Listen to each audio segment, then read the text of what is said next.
Well, I don't know. Good evening. Welcome to the regular state planning and project meeting for Thursday, August 25th, 2022. Time is 6:02. Please join me in the Pledge of Allegiance. Ready? Begin. I pledge allegiance allegiance to the flag of the United States of America and to the republic for which it stands, one nation, under God, indivisible, with liberty and justice for all.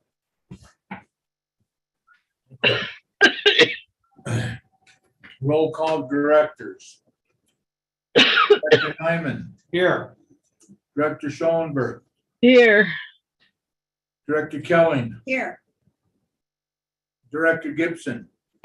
Absent. Okay, I'm Director Garcia. Number 2, discussion and vote on agenda adjustment if necessary. Any input on that from my board? I will move that we table 6. I'll second that. All those in favor of, wait a minute, roll call directors. Director Gibson, absent. Director Nyman, Here, yes. Director Schoenberg, I had some questions, so I'm gonna abstain.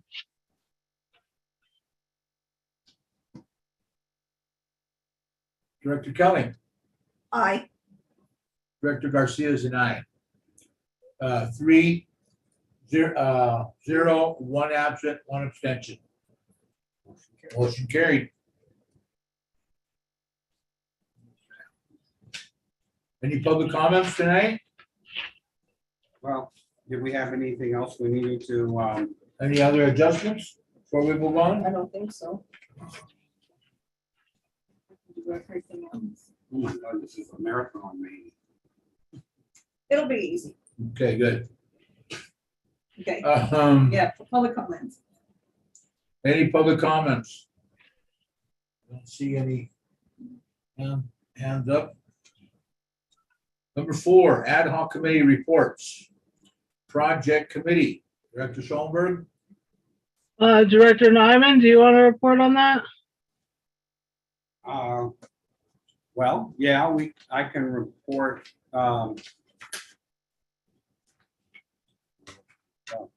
we had our state update meeting and, basically, where we stand, is we're still waiting on, paperwork for access. On the sphere of influence map, we met with D. Jasper and Johnny and Joan, and we reviewed the map and SOI boundaries, and so we've got that going forward. Once that's finished, then we can start working on the LAFCO and the MSR work. We updated Jesse on the nitrate analyzer, and once he gets all the information on the nitrate analyzer, comparing for 4 straight weeks, then we'll be looking at what? I was gonna say, all those are items on the agenda. Oh, okay. Sorry. Well, then we'll discuss it. okay, how about accounts payable committee? We met and went through the bills and we're talking about that in our financials. Okay, thank you. Well, Director Nyman.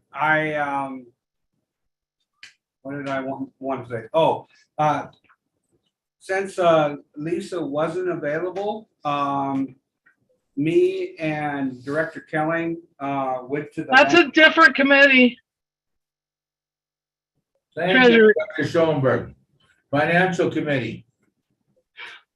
Okay, Yeah, so we did meet with Deborah, with Director Gibson, and we didn't meet as many times as we would have liked to due to illnesses, but we have multiple meetings set up for next week.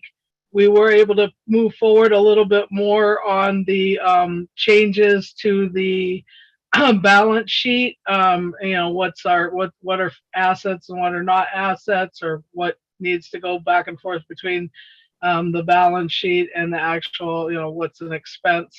Yeah, we're moving forward on that, but we're not going to be ready when we thought we'd be ready by the end of August. I don't think that's going to happen. So hopefully we'll have something more in the middle of September, and that applies to the budget as well, because we're kind of doing all of it at the same time. Everything affects everything else. And then the treasurer committee.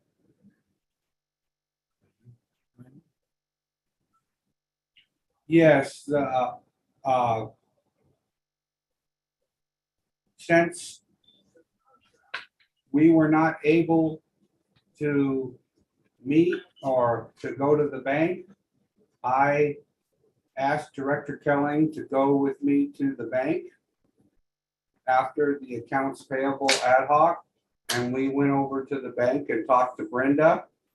And because Deborah had given us because before we get our statement for the end of the month of August, she gets an account analysis, and they added another fee on our USDA payment fund. They're going to be taking out another $32. So they've taken out $25 a month since May. And so I gave her copies of that, and she is in agreement as far as she knows that we shouldn't have those payments, and she's going to check into it and see what she needs to do to refund our money, and to as she said she was going to let me know in a couple of days. So we're dealing directly with Brenda now? Yes, because Sharon is no longer working there. Okay. Good. Anything else? No, that's it. Thank you, Director Hyman.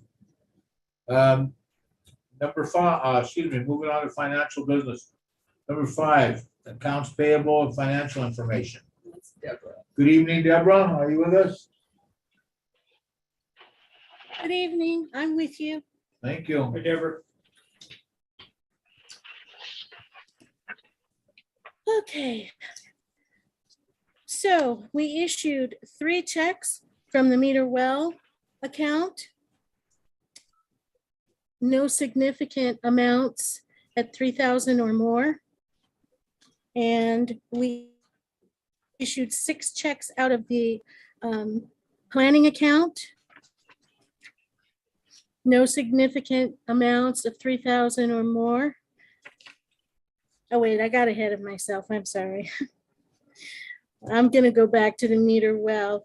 The 3 checks totaled $2,198.70. And then the planning account check, 6 checks totaled $1,924.50.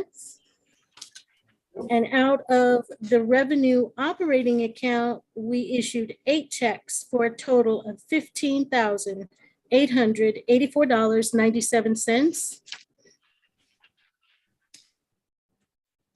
There was a transaction to Coastline Equipment in the amount of $3,258.50.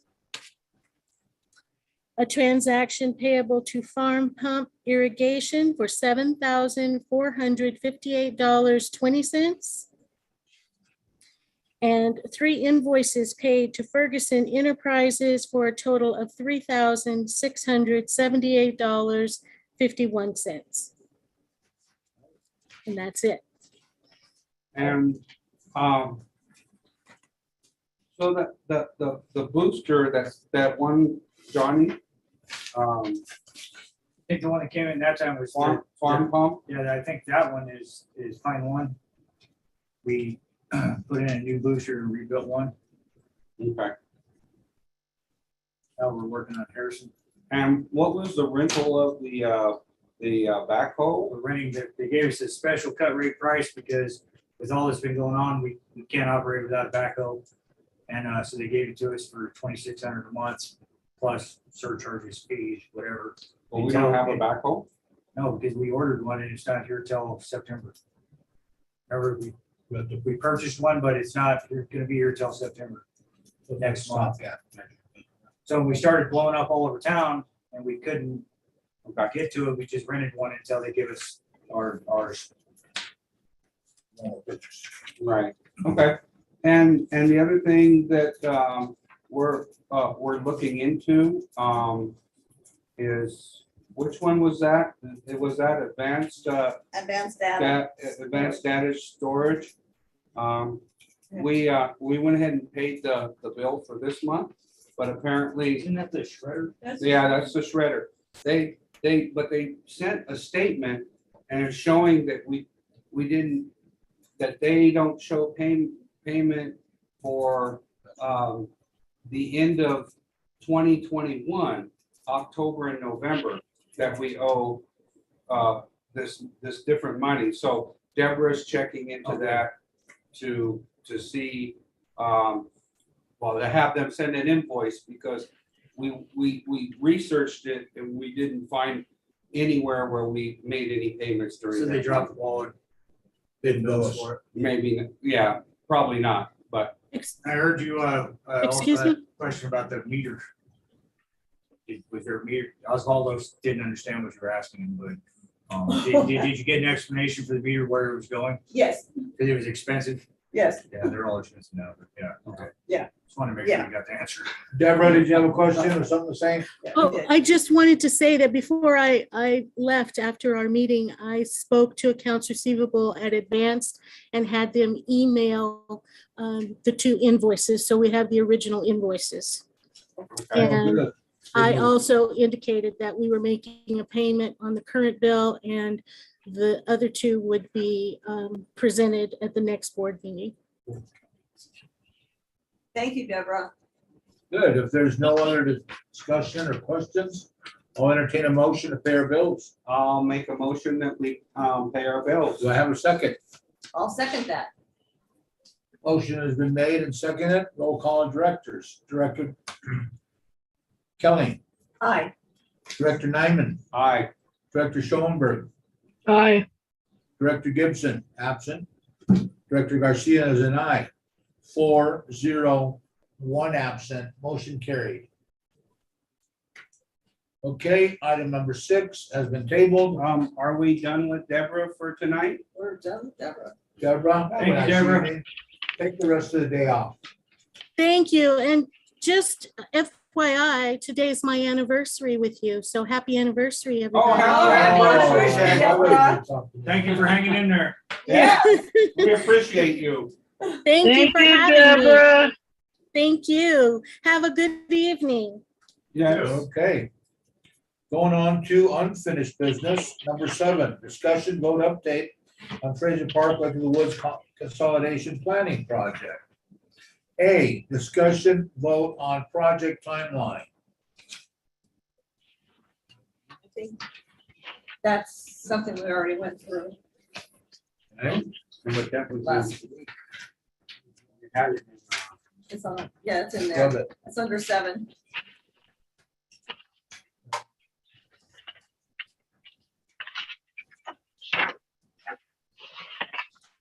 Did we have any more changes on it? I didn't see any comparing it to the last one. Dee, did you update it any? Well, the only thing we need to put a date on the MOU. I know we don't know that yet, but maybe project something. We can always change it. Well, I've got December 2022 for the MOU. I know I that have that's it. Oh, for no, the- I'm sorry. Yeah. For the MOU, One says to you know, be- we have a draft that was drafted years ago.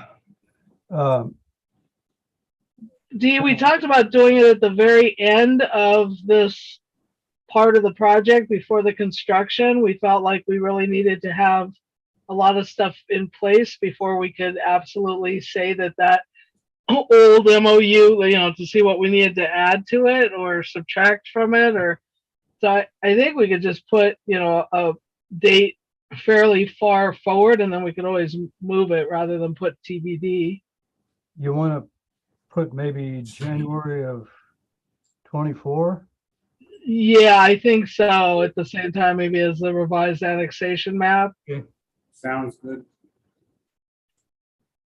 Got it. I will revise that. And everything else has been revised unless there are any changes that the board wants. Okay. Any others? No, I think we're good. B, discussion vote on a new budget adjustment request. Yeah, we were going to, that's something that I've got to get into, pull up the preliminary mapping. I know I need to pull it up, print it out, and get Joan a copy of it, and then go through it and update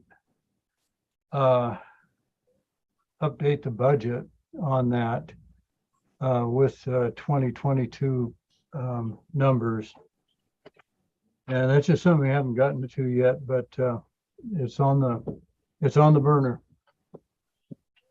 Okay, that might be, I think we had discussed meeting and talking about some of that before we had the next state update, so we could ask, if we, well, I know we already talked to Lawrence about it a little bit, but we may need to write a letter to Lawrence. I mean, we should bring it up again.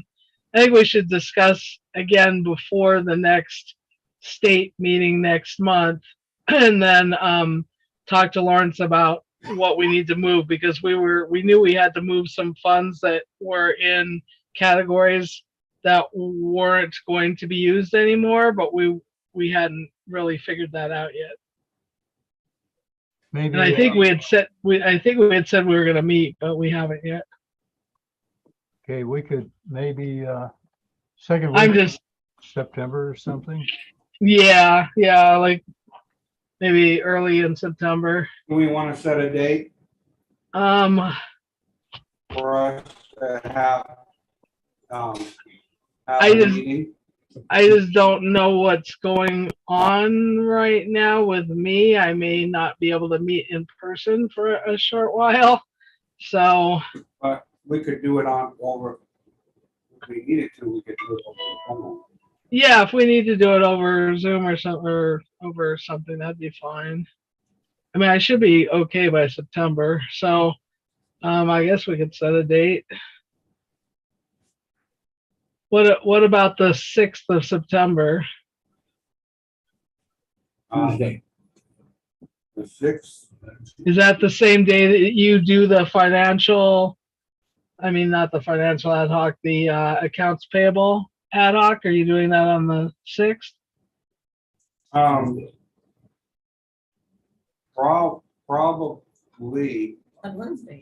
well, if we do it on Wednesday, I have commodities this month. Yeah, and Wednesday's not great for the first meetings. It's really better on Tuesday.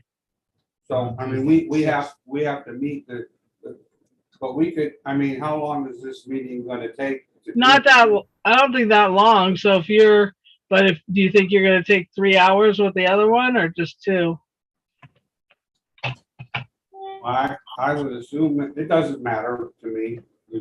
Just however long it takes is what it takes. So, I mean, if you want to do it at 9 in the morning, do it like 9 o'clock, or do it at 10, and then we can, we can meet at 11. Are you available that day, Dee? Yep. And we might want, Carlos, are you available? Because we might want your opinion as well.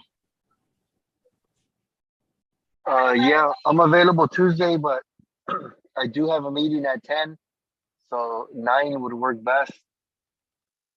I'm fine with 9. Okay. So- Are you okay with that, Dee? Yep, yeah, I'm fine. Okay, 10 o'clock and then we can meet at 10. on the 6th. I'll send you an email. Yeah, okay, 9 okay. And will one of you guys send the invite? You good with that? Yeah. How do you want to do that? Do you want to do it on Zoom? Is that something Tiffany Yeah. can set? That's something you can do? Yeah, I'll Okay. set it up. Okay, perfect. And I'll just come in here. Okay, cool. C, discussion vote on production well property appraisals. We already did all that. Was I don't there- think- That's done? It's done, but we're holding off. We're not sending anything out yet. We're not ready to. Okay. The price will have to be redone because. they're like D, $100 discussion now. vote on moving forward a resolution for the intention to purchase the production well property or easement. I don't believe that we can discuss that right now. And we need to, Go ahead and table that. do we have the resolution? That was something the attorney was working on. Is that, No, I don't think we have that yet. We okay. don't have that. Okay, good. E, discussion vote on district sphere of influence map for annexation. So that's what Director Nyman was talking about, that we met as part of the ad hoc with Dee, with Joan. We looked again at, we looked really carefully at the actual boundary lines and decided that we were good with what Dee had. The only thing that Dee was going to look at additionally was where the east side ended, and we had talked about just running up to the Lebec line rather than so Dee was going to look at where that was and just make it butt up to the Lebec line. Okay, if I could share my screen, I'll show you what that line looks like, and we Yes, we please. have done so. Can you do that, Ted? And on the west side, I think we discussed it pretty clearly.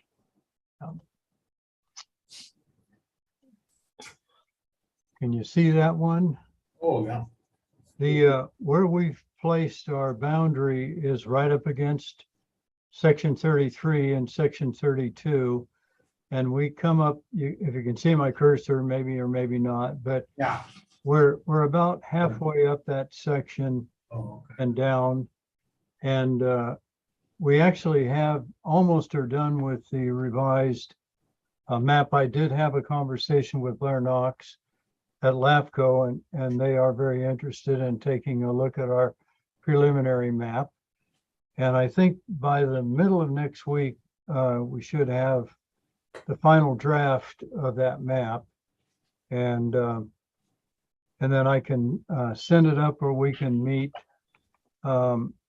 again and they're at the office and review it. It's I'll be up to Fraser Park every couple days a week. So Quick question, because there's no overlay on this. Where exactly approximately is that edge of 33? let's see. Let me There it see if I can pull up our map. I don't have that right handy. I'm assuming it's kind of where the second bridge is, which we had talked about, Yeah. but I'm not positive. It's kind of close. Not exactly, but pretty darn close to it. Well, like 33 includes the cement plant for Lebec, right? Yeah, I believe it does.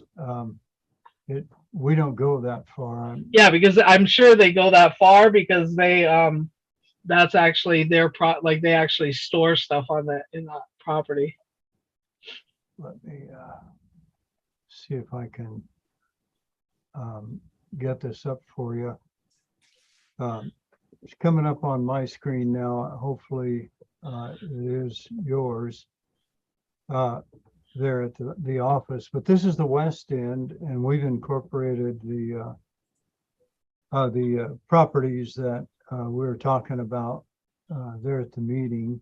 Right, just real quickly for the rest of the directors, we were gonna go along the line of the road, but then there's like this property that probably we're never gonna do anything with to it, to bring water to, but it's like an electrical plant, I think Joan was saying, so we went ahead and just included that just in case.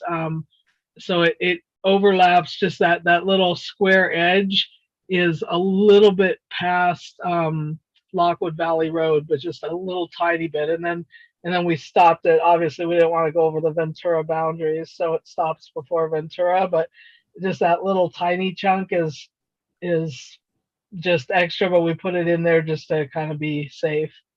And then we also stopped up above if D, I guess it shows it, but our cold water springs we included, but we did not include. There's a bunch of property like where 27 is. There's forest, and then there's also some property above that to the left of that, and that's like nowhere near anything that we would ever want to try to serve. So we left that out. It's like a bunch of private property with wells that's way above it. It's kind of almost Pinyon Pines, but not really. It's like to the west slightly of Lake of the Woods, but it's like all these properties that are way out that have wells way up the mountain.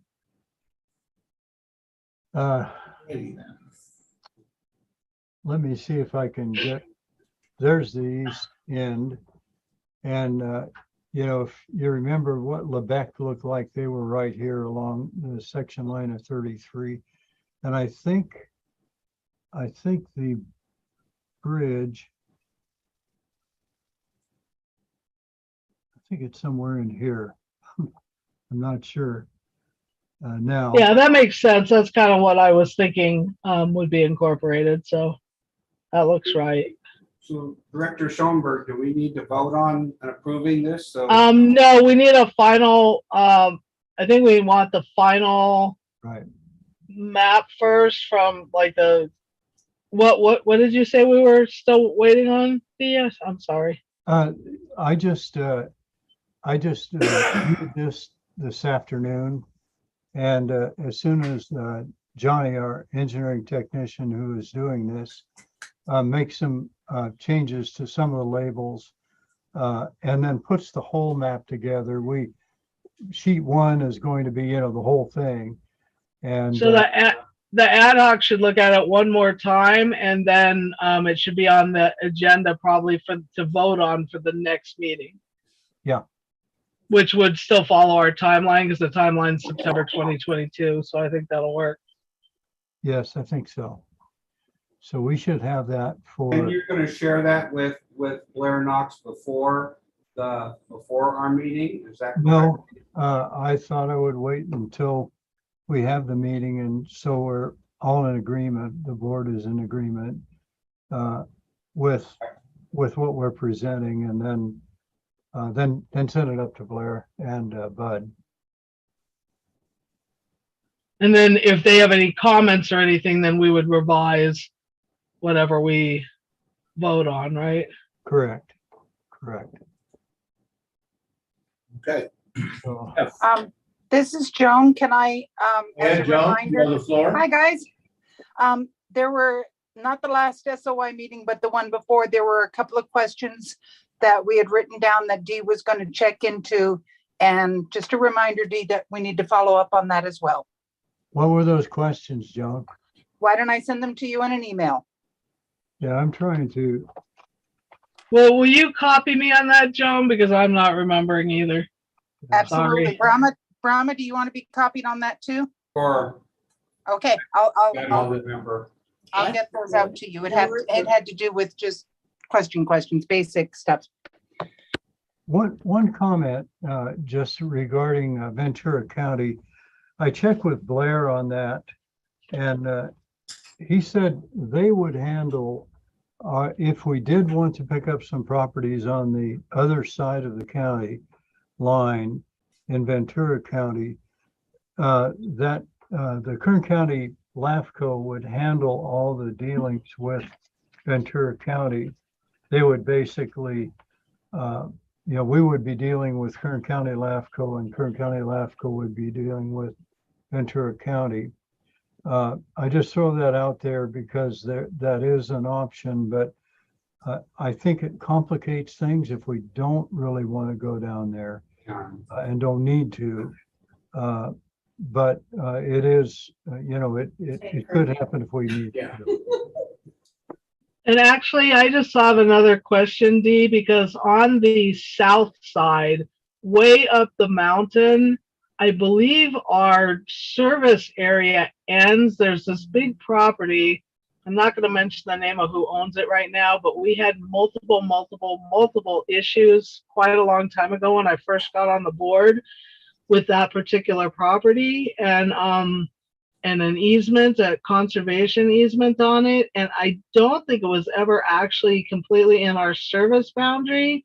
They have gone away for the moment, but I don't know if that's going to rear its head again. So I'm curious, on the south side, do we end everywhere at the forest line on the south side in Fraser Park?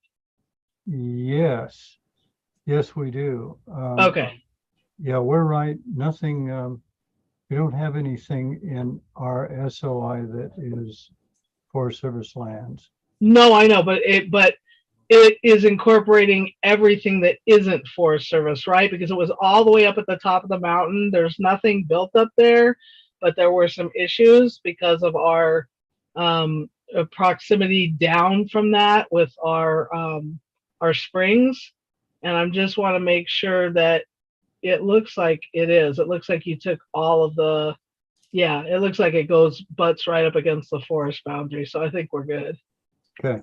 I just wanted to make sure of that because I forgot all about that, but that was an issue quite a few years ago, and I want to make sure we account for that. Okay. Well, I think we got it, but we'll, when we get the final draft, I'll get it up to you guys, and then we'll have one more meeting on it. Okay, let's move on to F. Discussion vote on project municipal service review, MSR, quote, draft MSR, data collection, scope of work, and LAFCO. And we can't actually do any of that until we finish the SOI, Okay, so let's go ahead and table that. right? Unless we did, Dee, did we, well, I don't know if we need to table it or we just are not ready to quite move forward on that yet, but Dee, do we have any other quote or anything did you talk to Bravish again? I did, and he's waiting for the SOI, the revised SOI map, and then he'll put together a revised proposal. You recall he was around 12,000 a couple years ago. So anyway, he's ready to look at it. He said, just send me the sphere of influence map, and then he would revise his proposal. Oh, perfect. Okay. Thank you. Okay, number 9. Discussion vote on early drilling of well Wait. number 8. Wait, we're on G. Oh, excuse me, G. I misread it. Discussion vote on early drilling of well number 8 and quote from Tom Dodson and Associates for environmental work. Now that Do we one, have anything? Sorry, Dee. I just wanted to say that one, Tom gave us a number of about 30,600 for the complete CEQA procedure that has to be done for well 8 when we get around to doing that. So I do think that we should discuss doing that as soon as possible before we move forward on trying to acquire that in any way, shape, or form. I think we need the CEQA done because I think that would help us if we have any issues. So what is it going to take for us to without discussing things we shouldn't be discussing yet, what is it going to take for us to start to move forward on hiring Tom Dodson to do that? For permission beyond the wind. I think Well, in order for that to happen, Lawrence would have to say that the drilling of well 8 is going to happen or could happen. So we could pay for the environmental through CTA funds, but we can't do that until we have the okay from Lawrence that says, okay, it's going to happen, do the environmental. Okay, so we need to talk on the state meeting because it's going to get a little weird with that well, and I think that we do need the CEQA first somehow, but I guess we'll talk about that on the state meeting. Mhm. Yeah, I think, I think, as I recall, Lawrence said, they really couldn't move forward until we did CEQA, but we can't do CEQA until we move forward. So we catch 22. So anyway, I'm thinking that we may need to pay for it out of Fraser Park's pocket. mhm. And we just need to ask Lawrence if there's a way to reimburse that, and not necessarily out of the TA fund. I mean, I think we just need to figure out how that might somehow be reimbursed if it can be, and if it can't be, then I personally would suggest that we pay for it out of our own pocket. Mhm. I wasn't at the last state meeting, but from the one before that, I remember Lawrence saying that he was going to review the documents that Dee sent in and send them up to upper level management to see if they would approve the early drilling of well 8. So have we heard anything back from that? I don't think so, because he was waiting for us to see if we could separate the project as far as the environmental. So the last thing we did is we talked to Tom about that, making but sure then- that we could.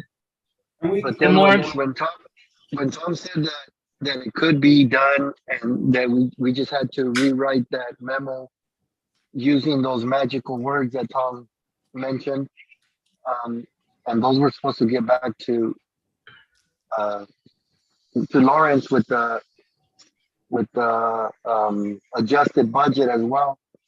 Right, And we then- just, Lawrence wasn't there at the last state meeting, as you know, so I think we just need to probably talk about it one more time, and Dee just needs to have the adjusted budget, which I think Dee was working on, and then we just need to make that letter to Lawrence saying, or to the state specifically, saying that the words that I keep forgetting. Utility. Yes, Utilities. those words. And as long as we have that, then I think we would need a decision from people above Lawrence, and then if that was decided on, that it could be paid for. If not, then I guess I'm not sure where we're going, but yeah, I'm almost of the mind that we need to have that CEQA in place, period.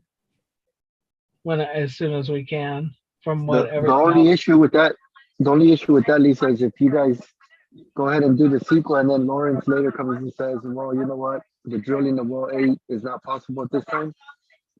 How's that gonna pan out? I think we would end up potentially having, I don't know, we need to have that discussion with Lawrence, because I Yeah. think that well is going to benefit Fraser Park no matter what, and it's something that whether or not the consolidation goes through, that we need to be keeping in mind and working on. So I think that would be a later discussion, but I don't think it's off the table if for any reason, I mean, we don't have the money to pay for it right now. We'd have to, I don't know what we'd do, but I don't think we want to, Utility. excuse me? The word is independent utility. Right. But I'm just saying that either way that well is going to be high, the rest of the project, if it didn't go through, would not necessarily affect Fraser Park radically, but that well is definitely something that Fraser Park needs as a backup. So I think we would want to we just need to talk to Lawrence about some more. And I think if something's not working with it, then we would move forward from there. But we'd have to try to find some sort of independent funding or something to try to get that well. Plus we've added problems with that moving forward personally, because we've been advised that the way we would obtain it, unless we're gonna use it right away, we wouldn't be able to purchase it anyway. We have to prove that we're gonna use it imminently, as opposed to down the road. Okay, well, I think we've said enough on this discussion for the moment. So personally, so yeah, I think we need to talk a lot more with other folks before we keep going. Thank you. H, discussion vote on Lake of the Woods projects and consolidation. That's a Pam Joan. Good evening, Pam Jones. Sorry, trying to figure out how to undo the mute button. We're doing well. We've got our bids in on our 3.5 on our phase 2, I think it's called. I get them confused. There's so many phases. So the bids came in and we are reviewing the bids to go forward on that. And on the phase 3 or 4, whatever that one's called, the engineers are drawing up the plans and getting everything organized on that. So we're moving forward. Beautiful. At Good least job. somebody is. Anything else? That's about it, unless anybody has any questions. Thank you, Joan. I. Discussion vote on claim 21, other claims and payouts and state forms 260 and 261. That's Carlos. We did discuss at the state update meeting and took a look at everything. Okay, so I didn't get any feedback, so I'm assuming that the claim was correct.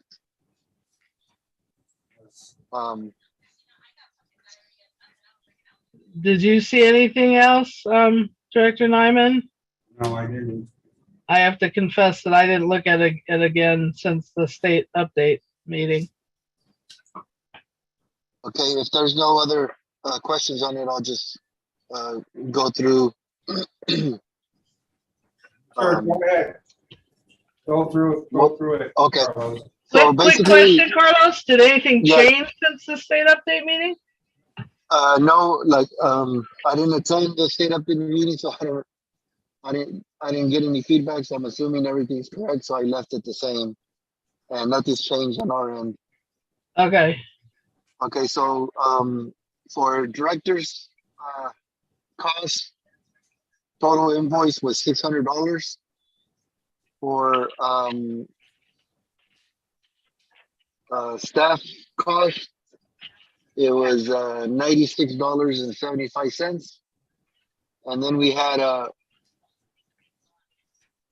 a invoice from D Jasper for invoice number 22-07062 in the amount of $1,390.50. And that was for consolidation engineering, SOI mapping.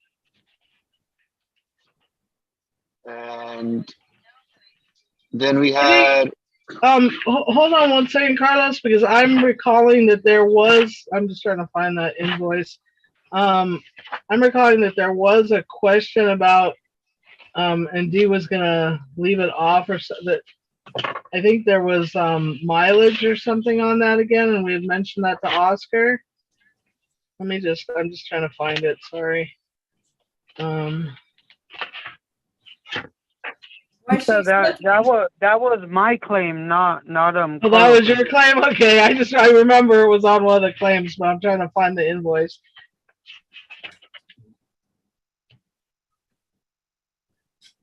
I have a question. On the Val Bridge. How come it says 10 parcels on Fraser Mountain Road? There's multiple parcels that are part of the CNC properties. It's multiple, and I think there's multiple parcels on the other one too, right, Dee? Yeah, where Valbridge is, I think maybe what you're referring to, Terry, the appraisal of the pipeline easement property that we would need to get water from well 9 there at the over crying out loud. Petty Creek Anyway, area. well 9, That also included to- those, yeah, the. Fraser Mountain Park Road. Where the French Wainwright property. There we go. Yeah, French Wainwright. So I know So it's- Jeff so pretty far, well, and I can't instead of remember his that, name, but anyway, yeah, along that road to get the discharge from well number 9 to Fraser Mountain Park Road. Okay, thank you. Go ahead, Carlos, since everybody keeps interrupting you. Okay, so the planning subtotal is $2,087.25. And then D had an invoice for test well admin, invoice number 22-07062. It was a total of $612. And then on the same invoice, these are all the same invoice. So he had another charge on that invoice, 22-07062. And it was for appraisals. And it was a total of $15,408. So bringing the total claim to $18,107.25. I have a dumb question on the, this is for Tiffany. In our board packet, maybe it just got missed on mine, but the 2 invoices, is it because we had those previously? The 1390.50 and the 612 are not in my packet. Well, it's the same invoice number, Lisa. Yeah, there's only one invoice. It's only. I know, one but invoice. neither one of the invoice, or that invoice is not in the packet. Yeah, but she didn't do it because you had already received it from the. Okay, that's what I was asking. He hasn't. The invoice Right. that's in the invoice that's in the claim, I didn't. it has all the costs like organized as what goes to what. So like, one charge it says consolidation engineering, another charge is consolidation engineering, and so forth. So it's all separate on the invoice. But I had it from. Right, I'm just making sure it's actually in the claim packet because on the one that's in my notebook, it's not there. I'm just double checking, that's all.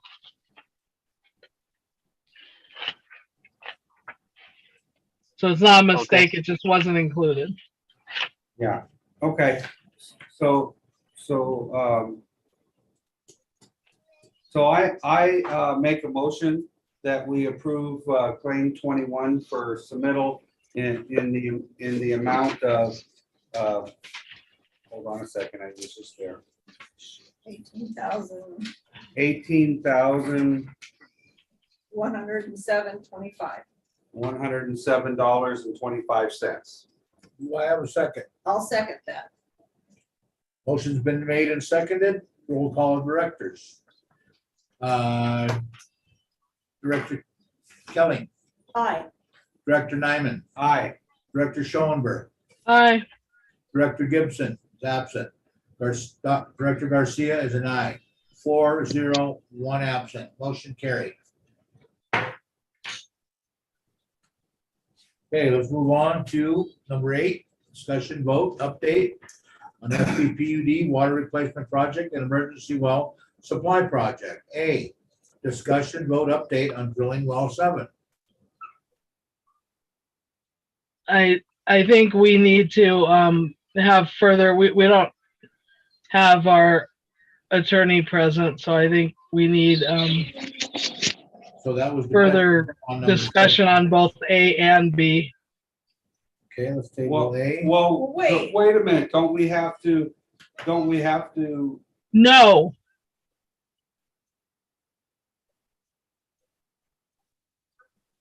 and you never called me about that, Director Nyman.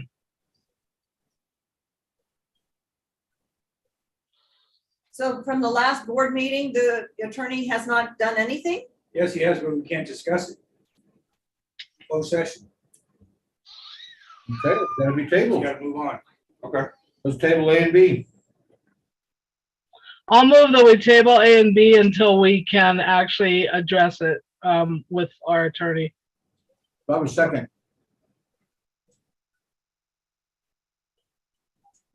I'll second it. Motion has been made and seconded. Roll call directors. Director Kelly, Aye. Director Nyman, Abstain. Director Schoenberg, Aye. Director Gibson, Absent. absent. Director Garcia is an aye. Okay, motion carried. 3, 0, 1 absent, 1 abstention. Motion carried. Can I ask a quick question before we move on? Was our attorney not available tonight? Is that what the Director issue was? Schoenberg, go ahead. I just said the question. Does anybody know? What's that? What? She wants to know how come the attorney's not here. Because there was no reason to have him here because he did exactly what he said he was gonna do that we're not supposed to talk about. He did what he was supposed to do. That's gonna happen Imminently. imminently. So there was no reason to have him on the board meeting because he's doing what you guys told him to do.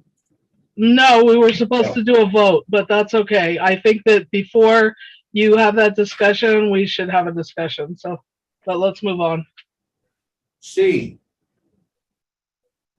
Discussion vote on the status of the meter project budget and requesting additional funding. Well, we're ready to go on the street with the plans and specs. Requesting proposals. So with the board's approval tonight, we would advertise for bids. We will be, I think, That wasn't, this is on the extra additional funding. Did you already provide all the information, Lawrence, on that additional funding for the meter replacement? it's been provided for quite a while, and what Lawrence is doing is he wants to wait until we get well 7 done, until we apply for additional funding. And I think that's what the bridge loan's about. Is that correct? Yes. So, so I think, we're pending a bridge loan. I really think we need to get this on the street and get some numbers in. And then we can decide how much of a bridge loan we need. Well, Director Nyman? well, right now, the only bridge loan what we've discussed is the one that was offered through through Self-Help Enterprises, which we haven't been guaranteed that yet, but that was for $500,000. Yeah, that's correct, because it can be reused as it's needed, as long as we pay it. So as Yeah, we pay, that's like a revolving line of credit, basically, is what it is, in order to pay contractors on time. And So we that's- on D already? C. Well, we Yeah, should, we are. well, okay, we need to move on to D, because he's already provided that information. Okay. So D. Discussion vote on the bridge loan for meter replacement. So I know the last meeting I mentioned about having the commitment letter out. I spoke to my supervisors, and Jessie was out, so she just came back in and she didn't have an update for me at the time, but it's moving forward. Okay. E, discussion vote on the plans and specs for the meter replacement. And that was you, D, says you're ready to go at any time. Yes. Okay. Well. Any discussion by the board? go ahead. Go ahead, Director Schoenberg. No, Terry, Director Kelly was gonna say something first. Well, I was just gonna move that we approve the plans and specs. Have you read, is anybody, any other director read anything on that? No directors, but your general manager has. I know how to install a meter better than probably most directors do. The rest of it was all legalese that I went through, but it's been sitting here on the desk, but several people have voiced their opinion that they're not gonna know what to look for anyway.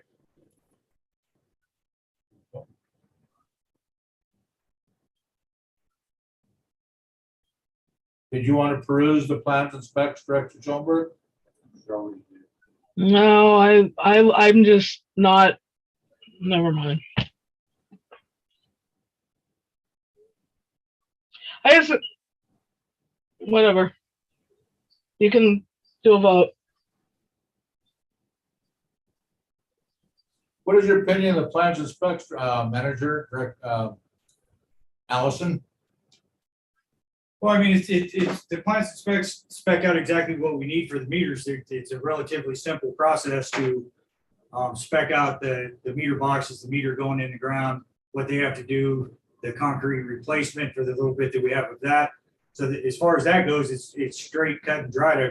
I made sure that the installation was what we do normally, typically. All of that makes total sense. The couple questions I had with Curtis and Dee were answered by Curtis and Dee. So really, the only thing would be catching any of most of this packet is legalese, contracts and stuff that the contractors are gonna have to provide the bid on it.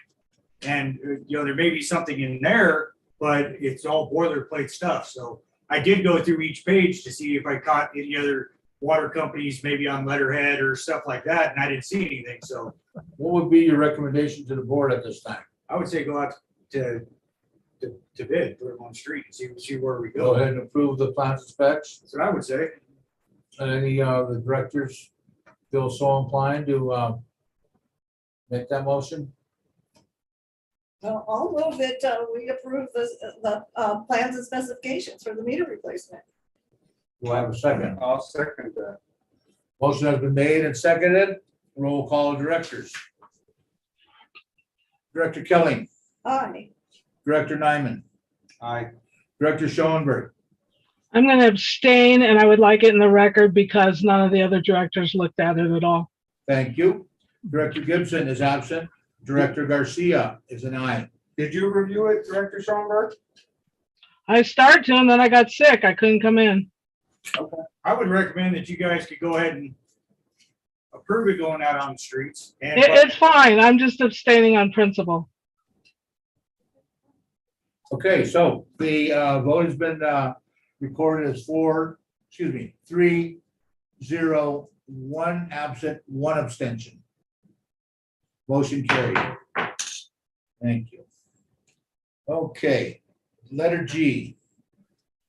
Discussion vote on claim number 6, other claims and payouts, and state forms 260, 261. Wait, no, do we need another bid for going out to bid? For what? This is a Yeah. claim. Because you got the plans and specs. and Oh, then I'm you got- sorry. And then we got Okay, the you're right. bid, So we approve the plans and specs. right. Let's go to F, discussion vote on going out to bid, which is So, apparently a separate. so the question is that, do we need to wait for the bridge loan before we go out to bid? The commitment letter at least? I think it would be a good idea. What's your feeling there, Carlos or Oscar, whichever? I would agree with Director Schoenberg just because I know that, I mean, it takes 2 to 3 months for contractors to be paid. So, I mean, you guys don't want to fall behind on your payments, That's just my opinion. Could I, But how long is it out for bid? it's gonna be out for bid for 30 days. It'll be another 15 to 30 days before we let the contract. And then we've got, then another 15 to 30 days for the contractor to actually get his information in to us to approve. So we've got, we're going to call for bids. It's at least 30 days away. It's probably 45 because we have to schedule some job work. And so that's going to be good, mid-September. And then we call for the bids probably right around end of September, end of October, 1st of November. And then we have to go through the approval process of all the information that he has to turn in. So it's going to be December before we're ready to turn the guy loose. And we can reject all the bids if we want to. We're not, if somebody reviews the plans and specs and says, oh my gosh, we can't do this, we can reject all the bids. There's plenty of time in there to see if we don't get the bridge loan, we can reject the bids. If we get the bridge loans and the price comes in too high, we can reject the bids. I really think we need to get this thing on the street, get some numbers in, because what that's going to tell us is how much more money we're going to have to apply for in order to, backfill what we lost on moving funds from meter replacement to well 7. And so, it moves us ahead in that because that's going to take some time. And I think there's plenty of cushion in there to, reject the bids and go on about something else if something comes up. But, I really think we don't need to delay anymore. Prices just keep going up.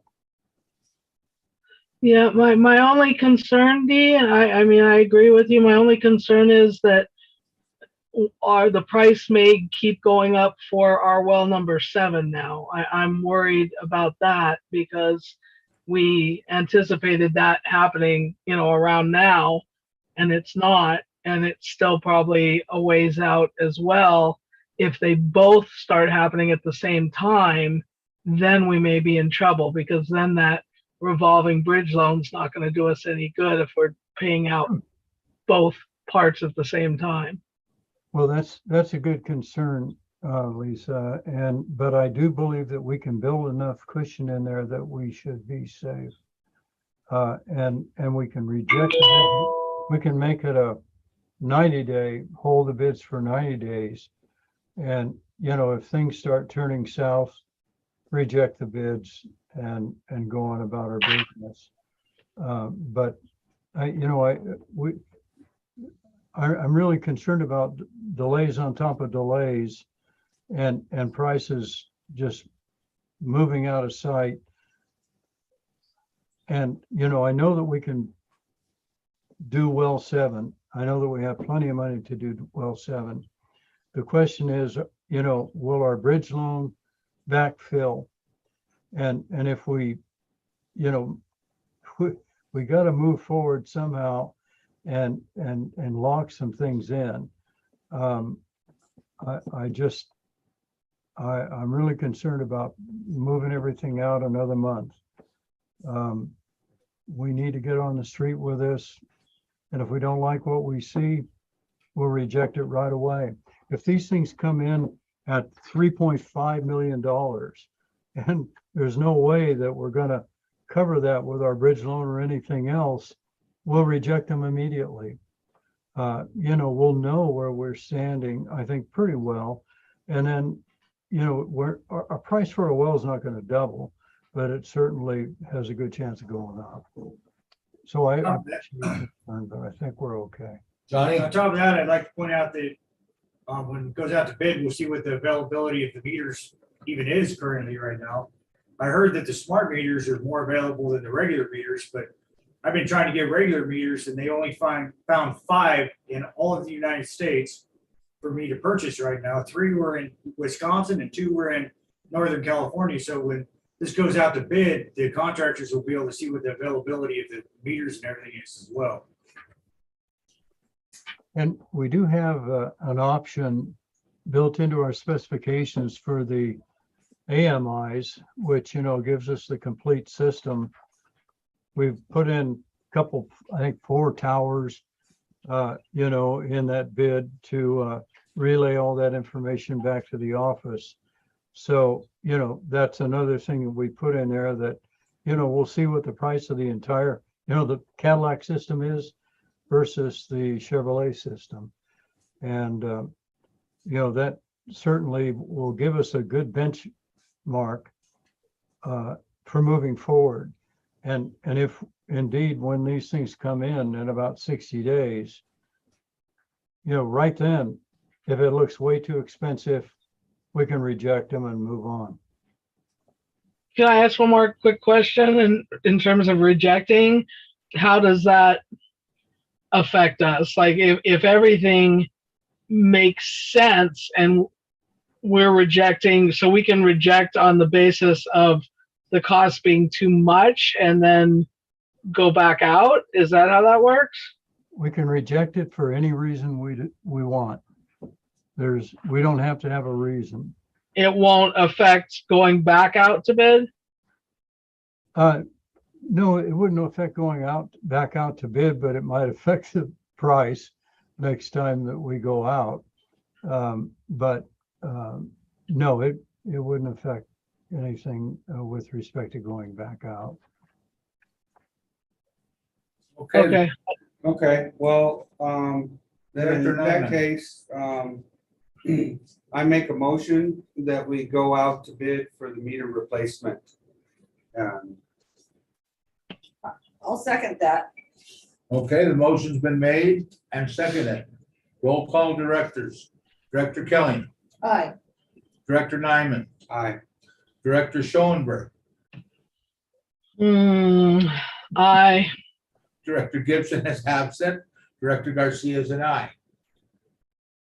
Motion is carried 4-0, 1 absent. Mr. Garcia? Okay. Johnny, go ahead. Just as a heads up, we will probably revisit the number 6 closed session around 7:45 to 8 when Alan Dowd is available. Okay, Heads up. okay, so we'll, you let us know and we'll make time. All right, thank you. well, I make a motion that we untable number 6, which we will go to around 7:45 when our Alan Dowd is, our legal counsel is available. I don't think you need the motion. I think you can reject the previous motion based on new information. Is that correct, Tiffany? It would just need, the seconder would need to agree with that, and then we would vote on rejecting it, or That's what Either we're way doing. works. I'll second Thank that. you. I'll second it. Let's untable 6. So I have a motion and a second and roll call director. what, were you Terry, were you the seconder of the previous motion? Yes. Okay.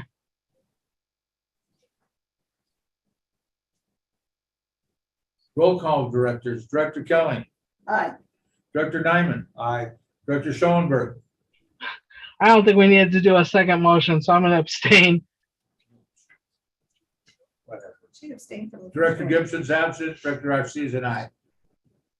4-3, 3-0, 1 abstention, 1 absent. Motion carried. We'll cover number 6 when we. I can hear the comments, just so you know. I didn't make any comment. Okay, letter G, discussion vote on claim 6, other claims and payouts and state forms 260 and 261. Claim 6, just bear with me if I miss a little bit. I have COVID, so Oh, if no. I miss something, just let me know. We have 5 invoices from D and 1 from Young and Woolridge. First invoice from D on claim 6 is 21-09012, and that's in the amount of $2,317.14. But Second invoice, I'd like to ask- Kelly. I'd like to ask Dee, it's from September of 21. How come they're so So- late? So the thing was that these originally were supposed to go under the IRWIMP funding, and they didn't. So when Dee sent over a list of invoices at the end of June, then I caught some. They was like, well, wait a minute, these haven't been sent. So we kind of discussed that since they didn't qualify under IRWIMP anymore, that, I mean, we'd put them through the state funding. And there's a previous motion on that from another meeting that was voted on and Right. Okay. Thank you, Carla. Oscar. Go ahead, Oscar. You can continue. Okay, so second invoice, number 21-10015 in the amount of $2,047.30.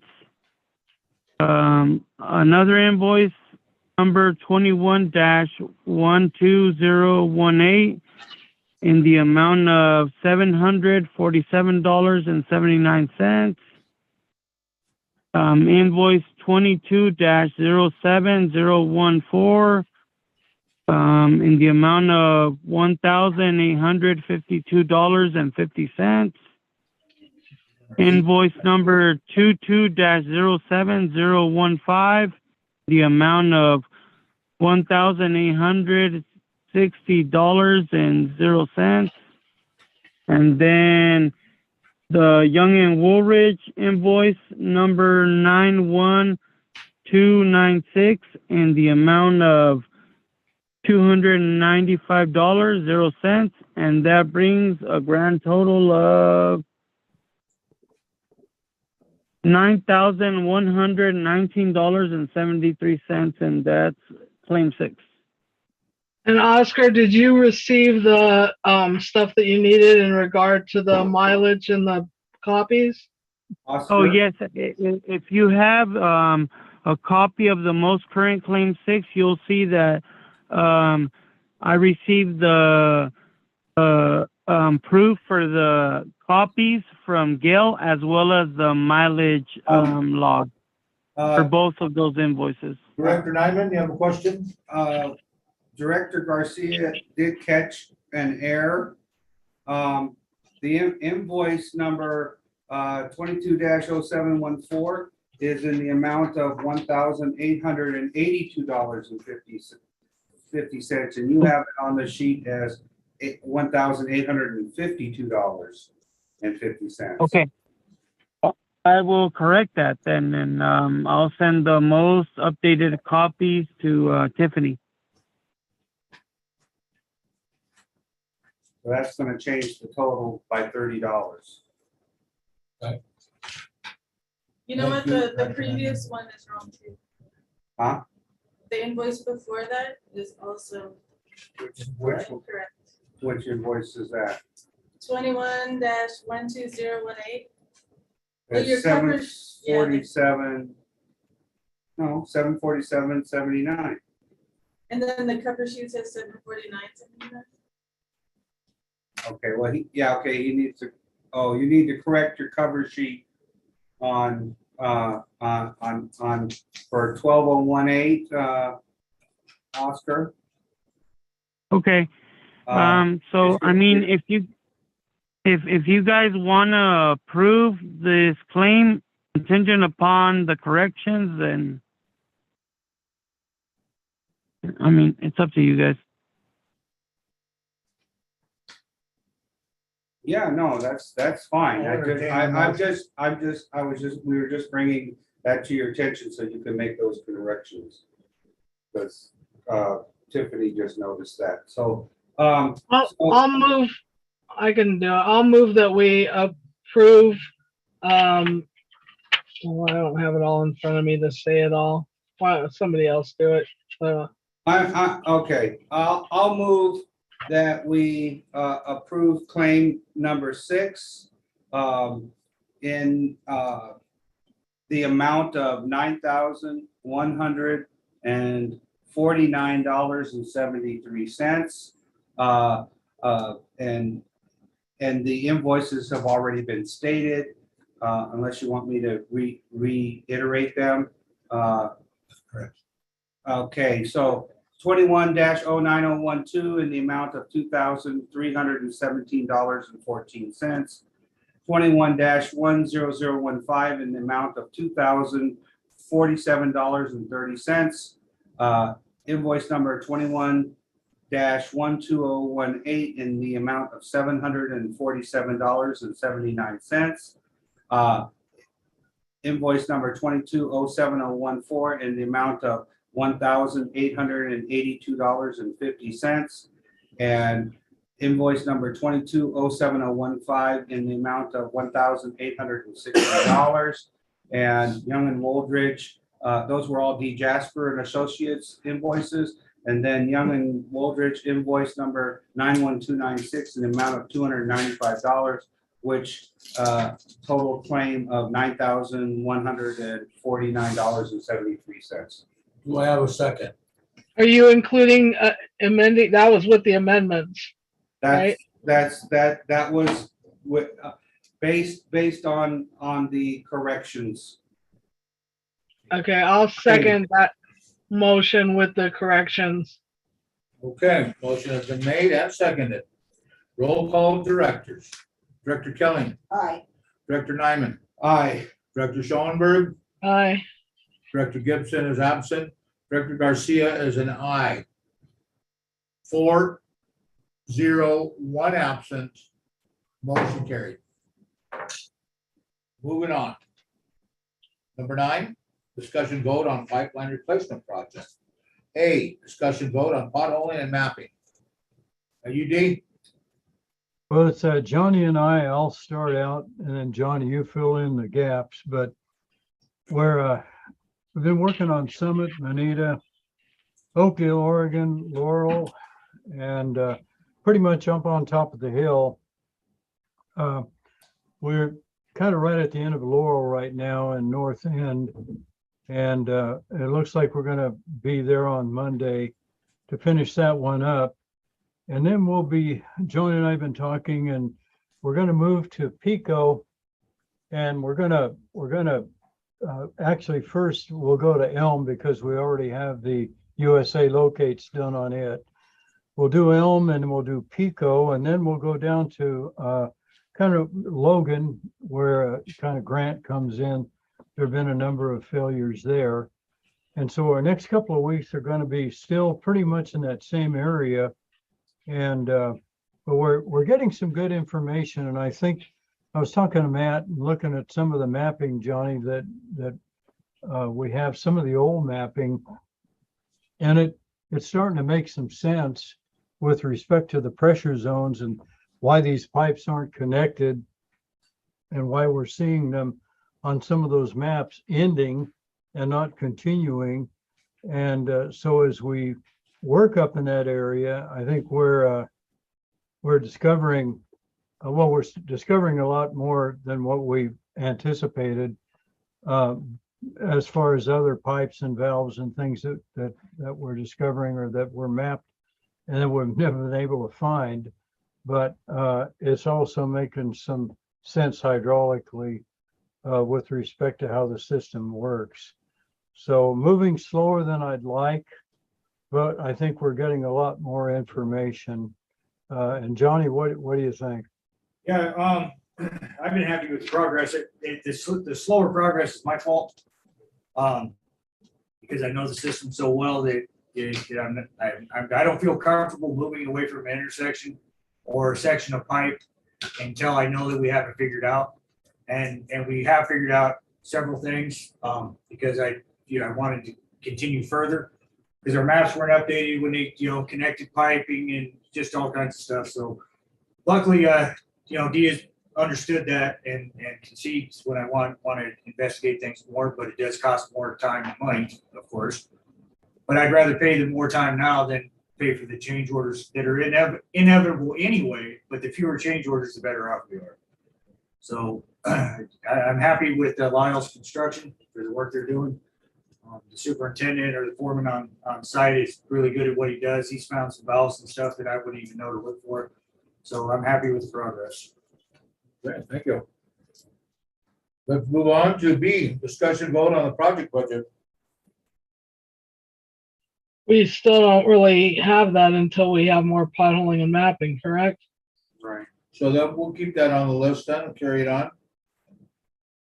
Same with the, C and same D. with C. And D. Well, D, I mean, we put in the initial project application, but we just don't have a full project application until we have everything else, yeah. Let's see. On to 10, Yeah, you should note the time. 7:23. Discussion vote. Update on Cal OES, community power resiliency allocation, to special We're districts. done with Carlos and Oscar, right? Carlos and Oscar. Yeah, I mean, the this only is the time. weird thing that's going on is that we have nitrate analyzer and compliance issues as 12, which they all have to do with the state as well.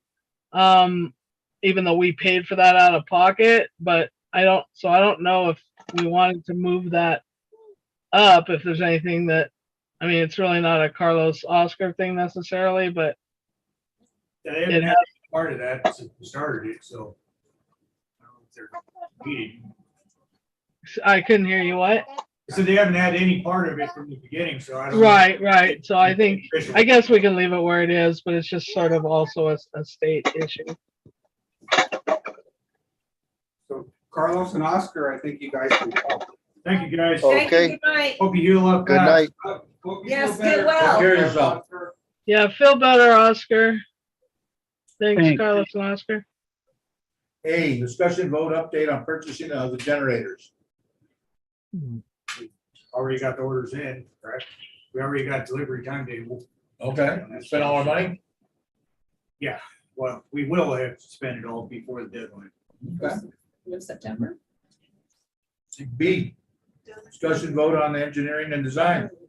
That's also not something that we need to worry about till we get ready to actually get the generators and start to install them. We'll just keep it on, keep pushing down the road. Yeah. Thank you. 11, discussion vote on district water tank replacement. A, discussion vote on project quotes and bids.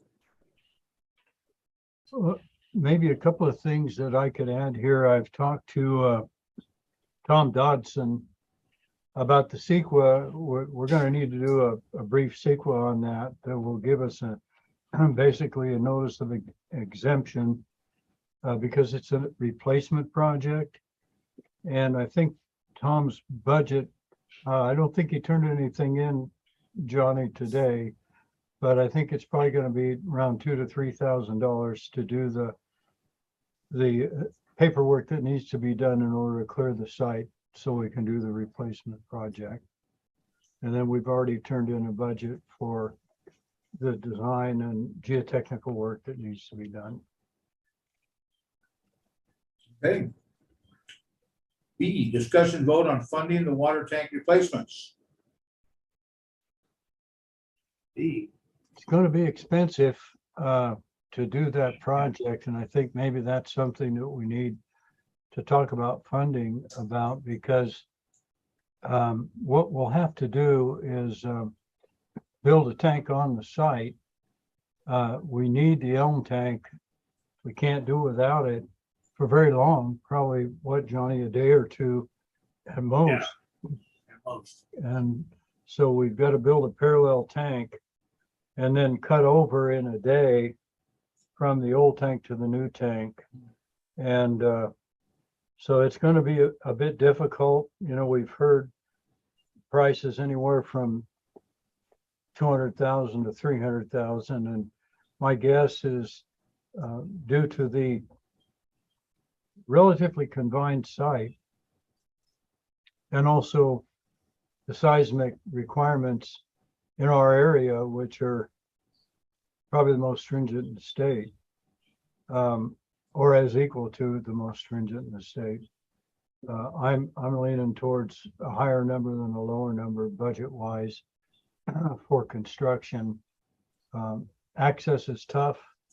The site is not all that big, and you know, I do think we should maybe consider adding a little bit more storage to the replacement tank than what we have there. And I think it's 200,000 gallons there, Johnny. Yeah, we're up. Let me check real quick. And everything uphill Yeah, really depends right. on Elm. You know, we pump from Elm to Wolf to McGee. And boy, that one area there is very critical. If we lose the tank, you know, we'll have to do some fancy footwork, that's for sure, in order to bypass it and try to make it work, which would be very, very difficult to do. Likely would have to come up with some portable tanks to set someplace and provide some kind of storage there. How would we even set up a portable tank? Would that go like where Wolf or I mean, would we have to tear down? Where would we put it? No, it wouldn't be a portable tank. It would be the permanent tank built on that site.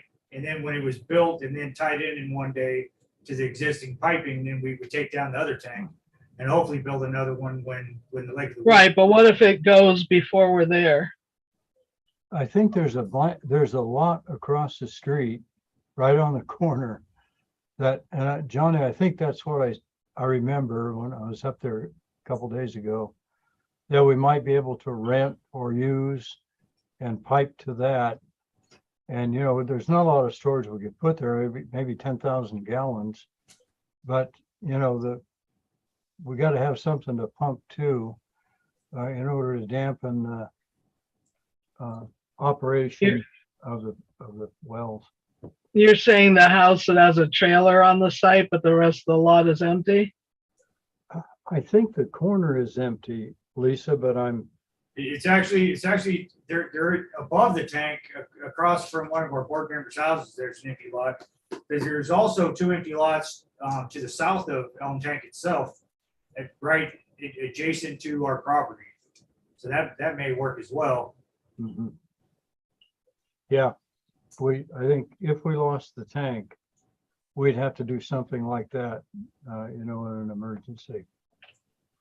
So hopefully we won't, and we'll be able to get this thing built. And without Is that something we can concentrate on first before we deal with the other tank that needs replacement? Because I don't think we have enough money to do both. No, I think the only one that it seems very critical right now is Elm because of that, the where it's rusted at. The other tank, Harrison, has been mentioned several times in inspections over the years, but there's no obvious signs of leaking, nor is it right at a major failure point like at the drain. So I think we definitely need to focus on Elm first, get that done, and then we'll start trying to figure out funding for Harrison and cathodic protection at Wolf, and what have you. Because I don't think we're gonna get funding on any of those tanks that are older than 50 years old easily. So it's, unless, I mean, we can talk about it to the state, but it's probably something we have to pull out of our CIP, Okay, at least Elm. And then that's not gonna leave us a whole lot of money, so, but that's probably what we're gonna need to do. Well, we've got what, 800,000 or something in there right now? Yeah, And so if you take out 300,000, you know, you'll have 500,000, we're putting 30,000.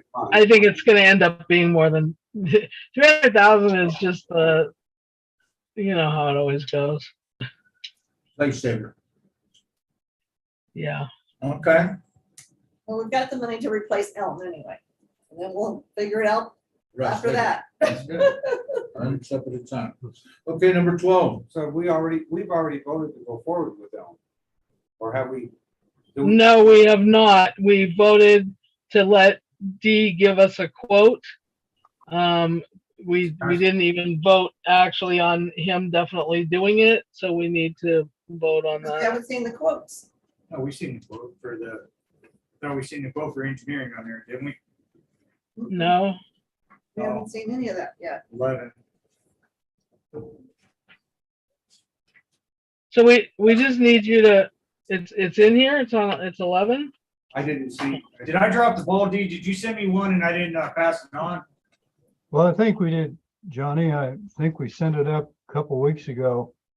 But I can send it again. I mean, it's. Would you please include the board? Yes, Include 2 board members. Who wants to get it on the board? I think you should probably send it to the project. ad hoc, Either that or do not respond and all the board Or members. do can that see it. and say, do not respond. You can do that. Why don't you do that? And that just needs to be on the agenda carried over for the next meeting.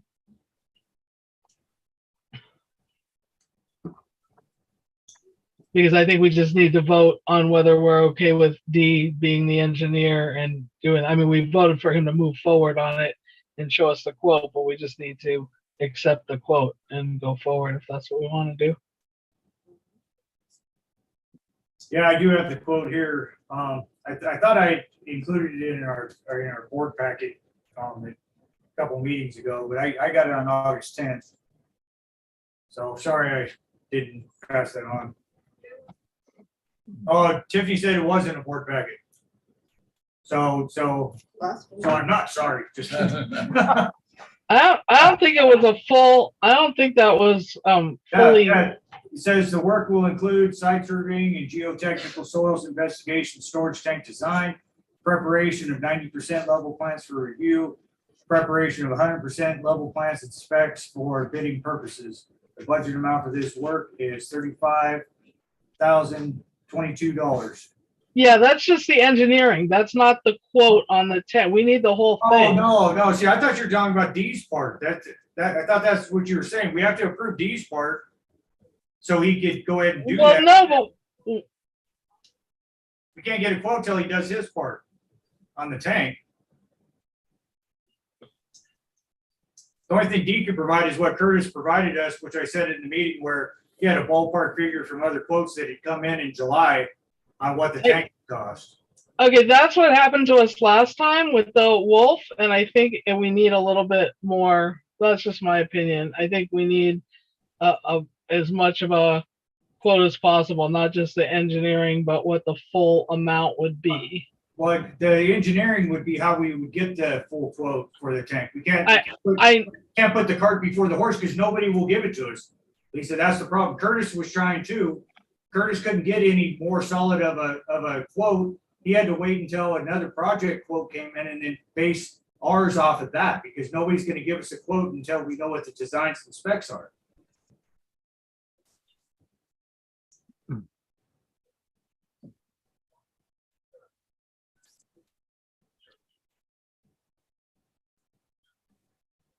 There, we good with that? Okay.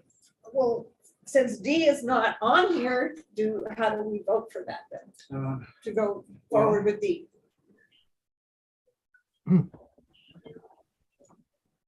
you're not gonna have concrete numbers until we get the tank designed. That's kind of, we've got geotechnical work to do. We gotta find out how we're gonna build a foundation for that. We gotta get some recommendations for the seismic design of the tank, which affects the thickness of the walls and also affects the foundation. We got to tie that tank down. The tanks will be kind of like the Wolf tank in that there'll be a bunch of straps that'll hold it down to a concrete foundation. So, these are not, they're not just a tank you can set on a sand foundation and hope they withstand an earthquake. And that's what we discovered in 2012 when we did the 4 tanks. They're all also tied down with the bolts in the foundation as opposed to the way they always did it prior to that time. Right, then.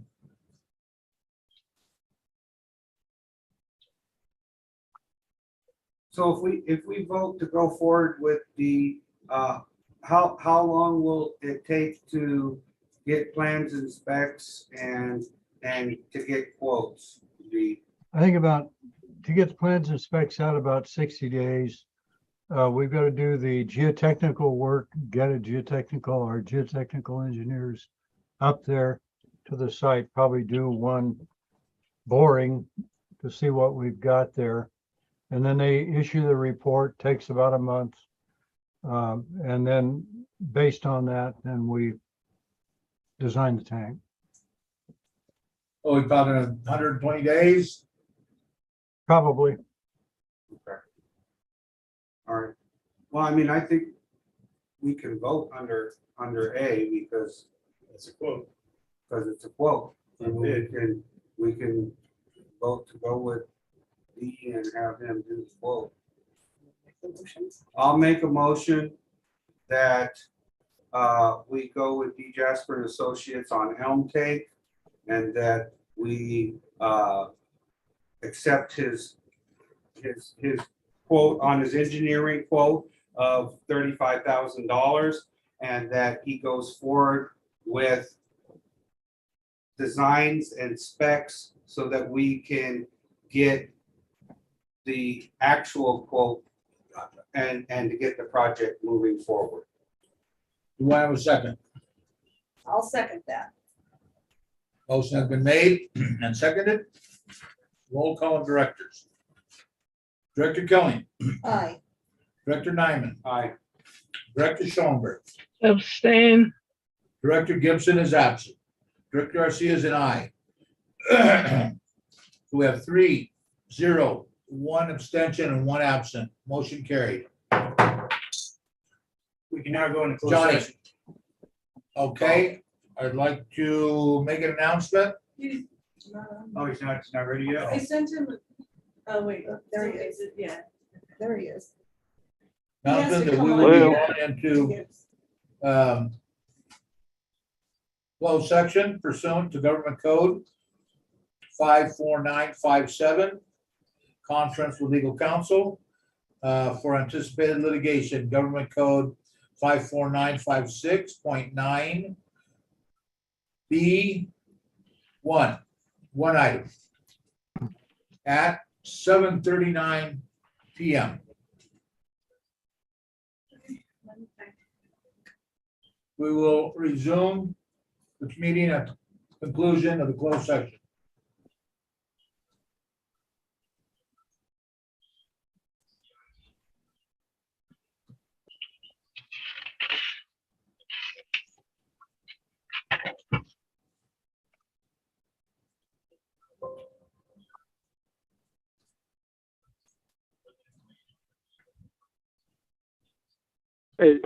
Are you waiting for me? No. No, we're doing Well, that. we're waiting Oh, to okay. get to the Shut other it room. down. Got it. Yeah, I'm on my phone. I don't have a screen, so wasn't quite No, sure that's what was fine. going on. Yeah, we just need for Tiffany to put us in a room. She's working on it. Thank you for joining us.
Almost my bedtime.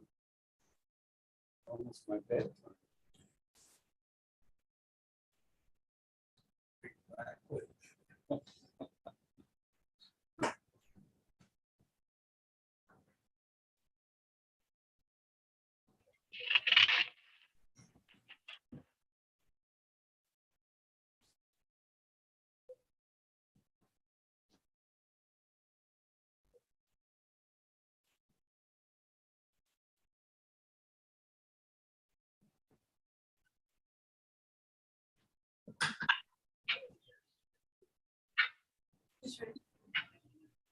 Good evening.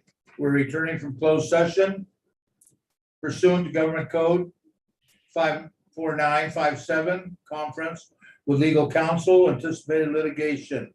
Government Code 54956.9 B. One item, no action was taken. We'd like to continue along with our agenda. Going back to number 12. Discussion vote update on nitrate analyzer and returning to compliance. All right, Dee's been working on the manual that Jesse has requested.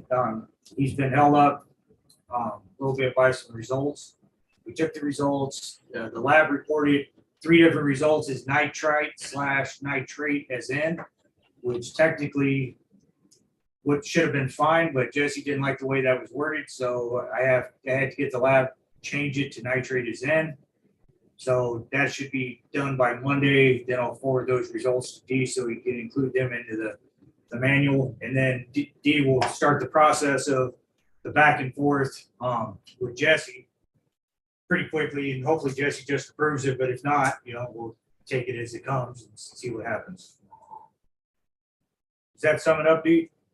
Yeah, we've got, Johnny and I have the operating manual draft together, except for the couple of photos and the test results. So as soon as we get those incorporated, we're gonna send it off to Jesse, and then I'm sure we'll have some back and forth. But So we're hoping to return to compliance, hopefully by the mid-September, so we don't, so that we could send out one final letter saying that we're in compliance. Well, that's the hope, but it's fully contingent on Jesse. So Right. we can't assume anything because, like I said, the last time D did something for the blending, Jesse started with his comments about how he never, it was so much information, and then he ended up requesting a whole bunch more added. So until we see what his response is to the first submittal, we won't know when it's going to be, when it'll be listed. But we're going as fast as we can. Right, but I'm saying, because you've done this, so that's really in his court. Yeah. Because I know that Jesse on our state meeting had said that he was hoping that we would be able to return to compliance by mid-September. He is hoping. I'm just saying that. I I mean, you can understand. guess whatever you want. Well, you asked the question, so I'm answering you. We You do not understand. know because Jesse has not told us. Right, I For already know, sure. So I get it. Thank you, gentlemen. No, is the nitrate analyzer and the test results still coming out? within the parameters of acceptability. Are they, because on one of the reports, it was. The nitrate analyzer reads a little higher, Yeah. but it's still close enough to be good. So it actually gives us even more buffer zone than what if it was reading exactly the same as the lab. It gives us more buffer zone. So Okay. Number 13, discussion, review, vote on the employee handbook. I make a motion that we table this until our regular meeting because we have too many other things that we have to go over. Do I have a second? I'll second that. Motion has been made and seconded. Roll call of directors. Director Kelly, Aye. Director Nyman, Aye. Director Schoenberg, Aye. Director Gibson is absent, Director Garcia is an aye. 4-0, 1 absent, motion carried. Can we add to the agenda? I'm afraid I'm gonna forget, the possibility of doing this as a special meeting a couple of times so that we get through it. For next time. I was gonna suggest that, Lisa. I think that would be good. I think the only way we'll ever get it done is if we have a special meeting for it. Yeah. So we can't vote on that or anything right now, but I just, for Tiffany. Put on next just agenda and we'll vote on it then. Next Yes, please. Regular meeting, thank you. Number 14, discussion vote on donation requests from Cal Warren. Everybody read that? I got a question on that. Director Kelly.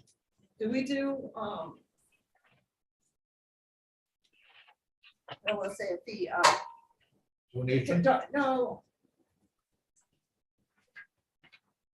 We're part of this, We're a right? member of Cal Warren. Right, and do we pay, a monthly, yearly Fees fee or for anything? that? Membership? Not that I have ever seen, Dues. no. That's the What, dues. what you want to say, you don't want to add insult to injury. Right, right. No, it's just a voluntary membership to help each other out. So when they asked for donations, I felt like it was worthy to pass on to you guys. What would be your recommendation? I'd say $500, but we could even do just 100 if we like. I don't think it's that much, and I think that it goes to a good cause. Any discussion amongst my directors? Anyone want to, Don't we have to pay if we use, if someone comes out to actually do stuff? Yeah, that's what everybody does. If we're loaned out to Santa Monica, they have to pay for all of our time and equipment that they've used, as well as if it's in the reverse. But yeah, we don't pay just to be a part of no. them. It's just a kind of a safety net for, and I see a lot of stuff. We haven't been able to help yet, but I see a lot of stuff for different fires and stuff where they're asking for special valves and piping and stuff like that. And they basically just get stuff loaned and then return it. Yeah. I'll entertain a motion if you guys would like to make a donation.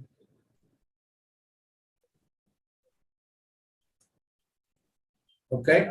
No one- I'll move that we donate 500 to Cal Warren for the moment, and we may think about doing that in the future as well.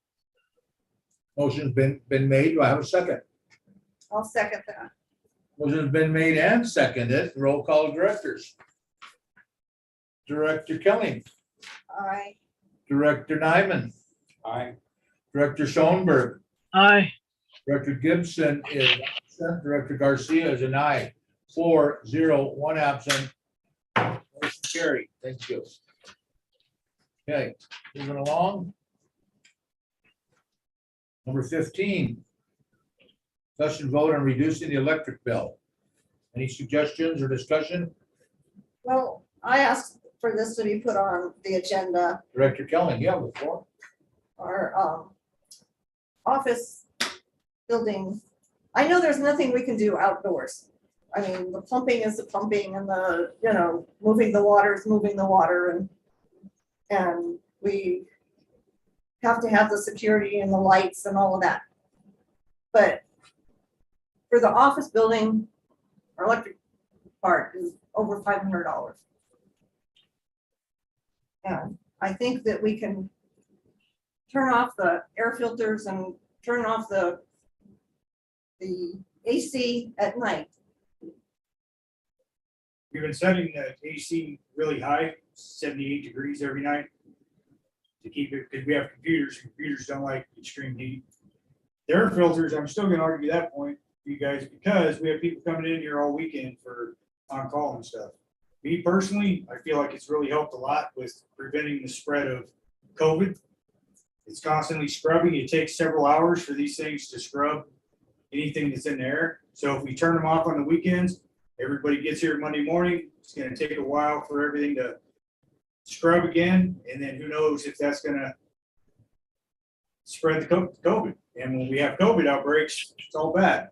So it's up to you guys, but I think that these COVID scrubbers are a lot cheaper than the only reason it's $500 is because Edison's sticking it to us because we're a business again.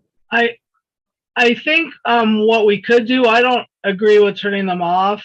I do think that we need to ask again, just the office, if that can be separated into the other charge. I believe we had a certain amount of time to do it where it's not on the what they have right now is they have us on the regular plan. there's a 4 to 8 plan. I believe there's like a 4 to 9 plan or a 5 to 9 plan, which would be better. Or there's the straight plan that we were on before they made these changes that weren't supposed to cost us more money.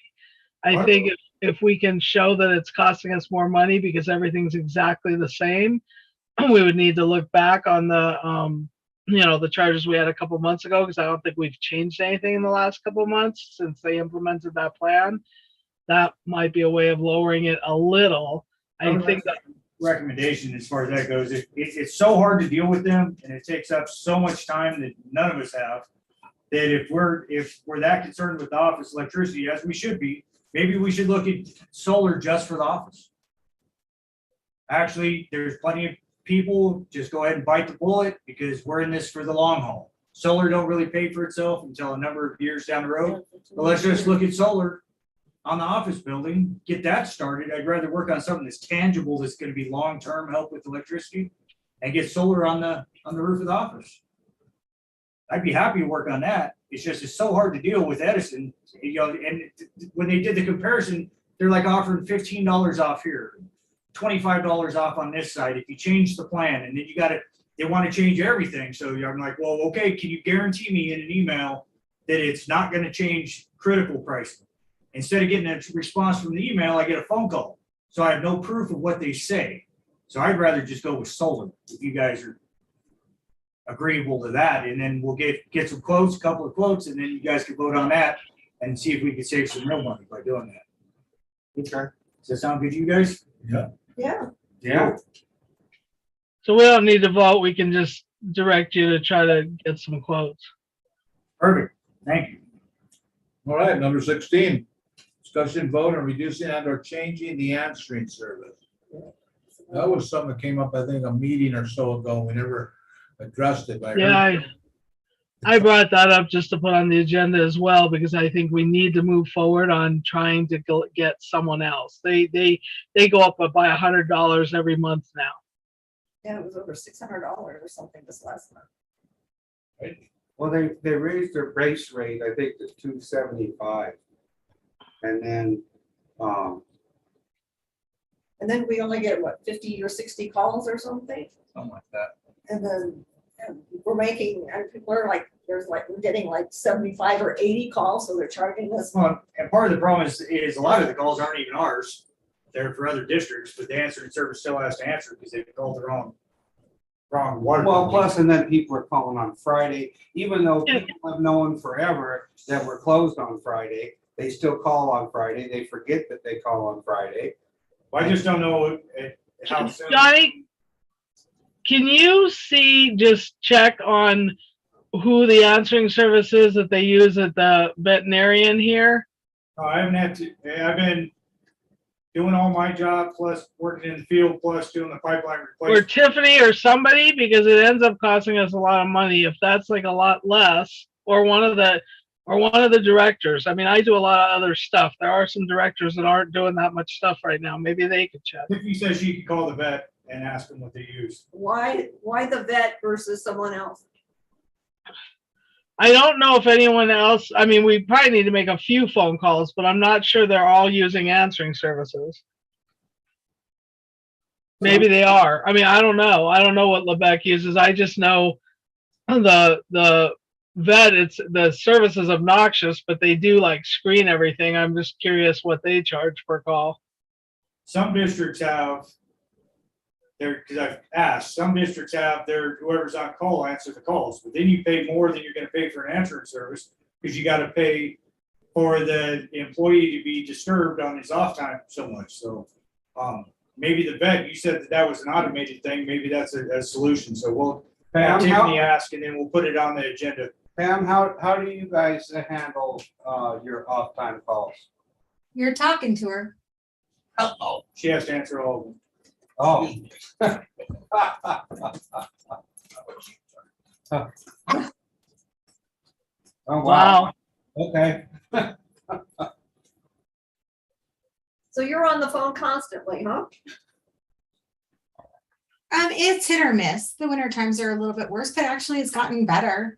I mean, I try to screen them. If I'm seeing a number that it, looks like it's from California, I'll let it go to voicemail and check to see if it's an emergency, because I do get a lot of calls that call for, can you check my bill? And it's 8 o'clock at night. Do you know what I mean? Like, that's ridiculous. I do get calls at like 10 o'clock at night and sometimes at 5 in the morning, just because they think they're going to get an answering service. But that's like few and far between. I would say that's more like, 12 times a year. It's not like the regular. No, I know that, or you used to talk to Lebec. Do they have an answering service? I believe they do. So you have to talk with Jessica. And the larger the district, the harder it is, because we have 1,300 customers. Right. So we're, 4 times the size of other people, so we have 4 times as many people calling to report a dog barking next door when we're obviously not the sheriff's department. We get calls for what the weather's like. Is there snow on the mountain? There's all kinds of calls that come through that are just absurd. Lake of the Woods, we get a lot of calls for Pinyon Pines, Lake of the Woods, that are just ridiculous. So, but we'll check. Tiffany will check. There's also, there's companies, and I guess it may or may not work with our phone service, where it's actually like it will ask you to leave a message, but you can also press a number and then it goes to someone who could answer it or could not answer it based on what the call is, because they have to leave a message. See, So- my concern with that is it still requires the on-call person to get on there and get paid his 2 hours to determine whether or not it's worth calling back.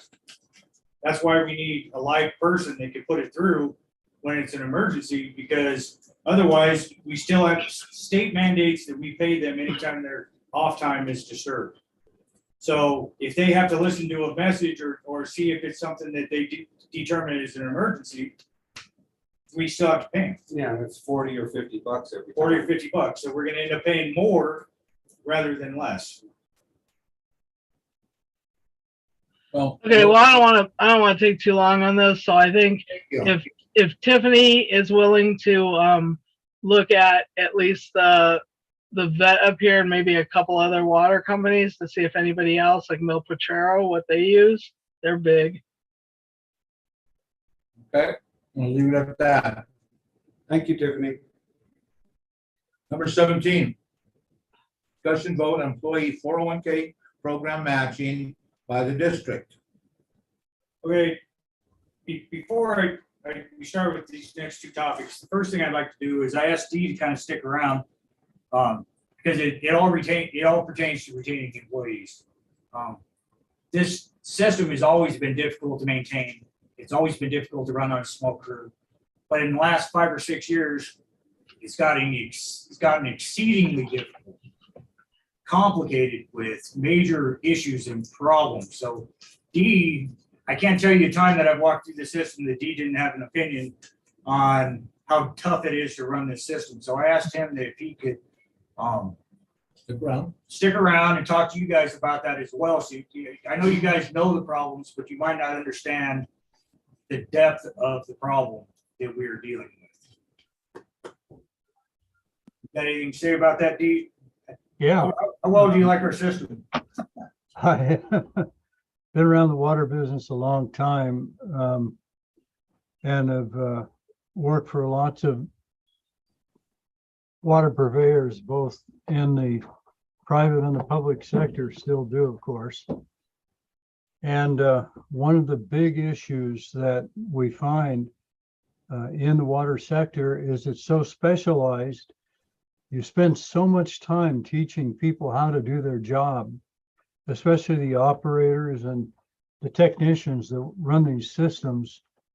And then they go off to a bigger, better paying job after you've trained them and you spend a lot of money. And sometimes it's a couple of years that it takes, to get somebody really, really proficient, not only in their job, but also in understanding the facility, understanding, where the wells are, how to operate the booster pumps, all the little nuances that are just specifically, applicable to your system.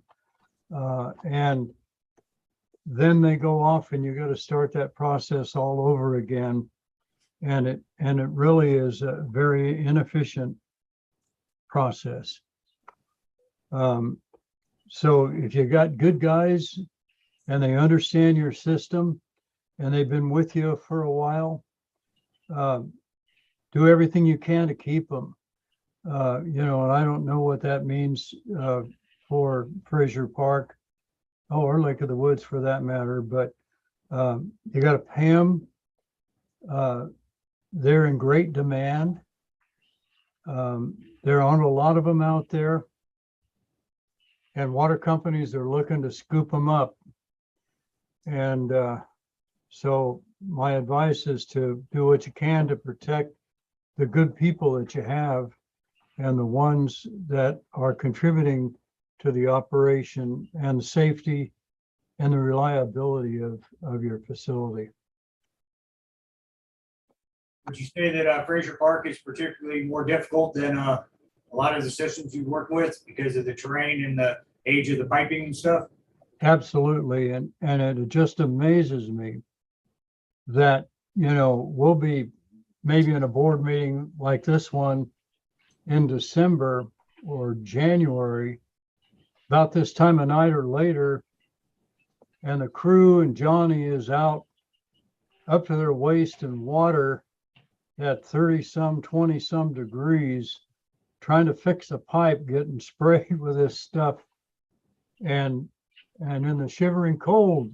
And, that is just amazing to me that you can keep anybody on board with those kind of conditions, including Johnny. And, you have got tough conditions. And, these guys have to get out there and deal with it. So, it is really this system is probably one of the toughest that I've ever dealt with from the standpoint of what the conditions are these folks have to work in and the exposure that this company has to property damage when these pipes break and flood downhill. And you got to have a crew that can get out there and is willing to get out there at midnight and try to stop this stuff from doing more damage. It is just truly amazing that you can keep guys around that will actually do this. So do what you can to keep them on board, because other guys are looking for just that kind of guy. And every water system that I know has key personnel that they do everything they can to keep them because of that. Thank you, Steve. Well, I'm going to take my leave after saying that, unless there's something else that I need to stick around for. Thank you very much, Steve. I No. really Take appreciate the it. rest of the day off, Dee. Yeah, Have a good night. Okay, will do. And you folks too. Hopefully you get home. you don't have nothing to do, He's got to go home and feed cattle. Horses. I want that take quote by tomorrow. I'll do what I can. Thank you, dude. Good night, Dee. Okay, good night. Okay, that being said, Johnny, did you have, Yeah, so I broke it up in two different things because I figured one is going to take some more thought than the other. On number 17, We talked about it when we started the 401k project. Now that we've had some time to do it, Tiffany's got some numbers that of what the worst case scenario for matching the retirement. So would you like to take it from there? Yeah, so it's under 17 in your book. It's just a crude little worksheet. And it's estimated based on the payroll that we ran on August 9th. So the total payroll cost for that pay period was $11,528.59. So we gave you what, 2%? So if you wanted to do a 401k 2% matching, 2% of that payroll, if every single person was contributing to 401k, so worst case scenario, would be $230.57. And if you multiply that over 26 pay periods, it would cost the district for a full year, worst case scenario, $5,994.82. And currently, I think we're about 50%. I think 3 of us are doing 401k. One of us is doing a lot more. They're doing 10%. That's why we set a dollar amount of what you guys would be willing to pay up to. So if you decided up to 2%. Some companies do 4. One up here, I think, says 4, but whatever it is. So you guys can discuss that and talk about it. To me, I was kind of shocked by how little it is per payroll. It don't seem too extreme to me. And so it's up to you guys. Discussion, board?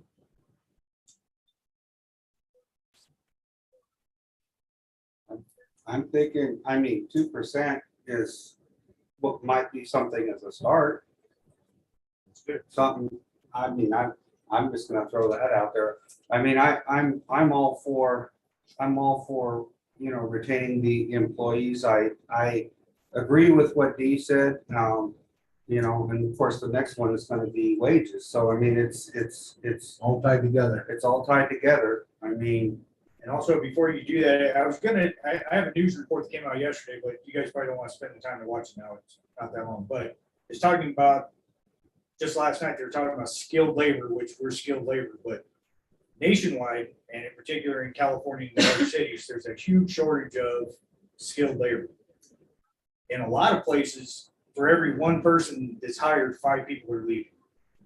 The skilled labor. People that they say, they broke it down to age groups. The millennials, oftentimes, which is a very small percentage of the workforce right now. What age is that when you say millennials? What age? I think it's like to early 20s, millennials. Okay.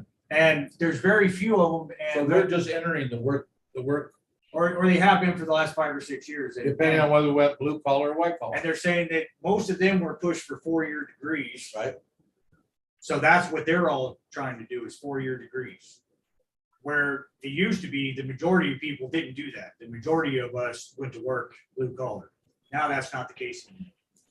One guy was talking, he says, the people that they do get, the young people, because over half the workforce is 55 or older or something like that. It's a lot of people that are older rather than younger. The younger people start a job that's hard. The example was asphalt, but it goes for any of this stuff. Somebody gets a job, they decided in a week or two that the hard work isn't working for them. They ain't gonna do it. They're gonna go do something else. So it's a nationwide issue and not just localized. So that means that there's a lot fewer people that are willing to do the jobs. So a good employee is in demand. They don't want to work at the grocery store either, so. Well, and that's the point. So if you have employees that have applied themselves and got certifications and they learn their stuff and they're really good, somebody's gonna steal them from us for sure, whether it's Mil Petro or it's somebody down in Santa Clarita or Valencia or Bakersfield. They're gonna steal them from you unless, and all the employees have said, nobody wants to gouge anybody. They understand that you ain't gonna be able to meet what a big company is providing for. But everybody would like to see a sign of good faith, do the best you can now, and then for the next rate study, start looking for, like taking over Lake of the Woods, for increasing it better and staying with the flow of wages, because interest rates and inflation have gone up 9% and everything's just gone up, but everybody's still below what they get anywhere else. So even if they don't want to leave, they have to leave, especially the ones that have a family. So.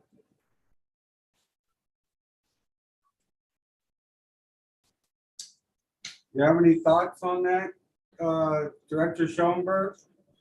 No,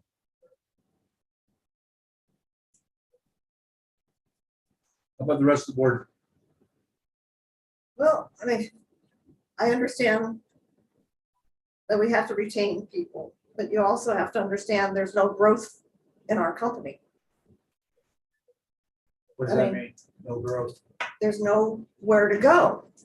I mean, everybody could wind up with the same D2s, T2s and whatever. But there's no management, there's no supervisor, there's no movement. Well, that's not true even in the slightest. In the field, you get up to the lead person position. In the office, you get up to the general manager. And the way it's worked is, I've been here 13 years, have my certifications, and the lead person isn't making a third of what he could make just going down to Santa Clarita. And when we work a bunch of overtime, which has been a lot lately, he makes almost as much as me within $100. So there is growth and there is room, but that's why you got to figure, okay, look, we can't afford to pay $35 an hour, but we could afford to start people at a lot more than $16 an hour. You got to come up with that. And the retirement might not be huge, but at least it's something like, okay, look, I do have something being put away for when I get to be Johnny's age. He sticks it out through the company. You know, I'm still going to have a retirement. I'm still going to have something. And we're not always going to retain people, but historically, the whole time I've been here, we have two types of employees. Well, three, if you include me, because I'm the longest running. Then you have the one that goes out on workman's comp. And then you have the ones that go and get paid more money somewhere else. That's what we have. So I would like to change that, because to be honest with you, I'm working all this overtime and I'm doing all this stuff to keep things going, but I would like to at some point know that my crew can go out and handle this stuff and stay long enough, because every 2 years that I got to go back out in the field every single day for even the mundane stuff, trying to train them. And then they train and then they get up and then they leave. Then they train and get up and then they leave. I mean, it's getting kind of tiring that we can't retain employees. Bill Petro had to go up drastically in April for the same reason. I do have something to say on this. I'm wrong. Director Schoenberg, go ahead. Okay, our issue is that we don't have growth in the sense that we have very few properties developing. So we're not going to, until we consolidate with Lake of the Woods, and even then there's not like a big potential for growth, but we would have more customers paying into the system, which allows us to bring more money in. Until then, any more money we bring in comes on the ratepayers that are paying the rates. And that's also a problem, because we're not Santa Clarita. We're not a wealthy community. So you start going up to $150 or whatever you have to, I mean, we keep going up. And so, yeah, we're going to have another rate study and we're going to have to go up again. I think that there's a point where this company is not going to be able to sustain. Where is that money going to come in from unless we're not having people buy into the system, very few. It used to be that we had people buying into the system. There's very few new homes being built. There's only a few properties to be developed. And that's the same with Lake of the Woods, even when we consolidate. So there's a point where it all comes on the ratepayers. And I think that we have to have some kind of balance. And I think, that we may have to wait on this decision so that we can really take a good look at our budget. It's only hopefully going to be a month.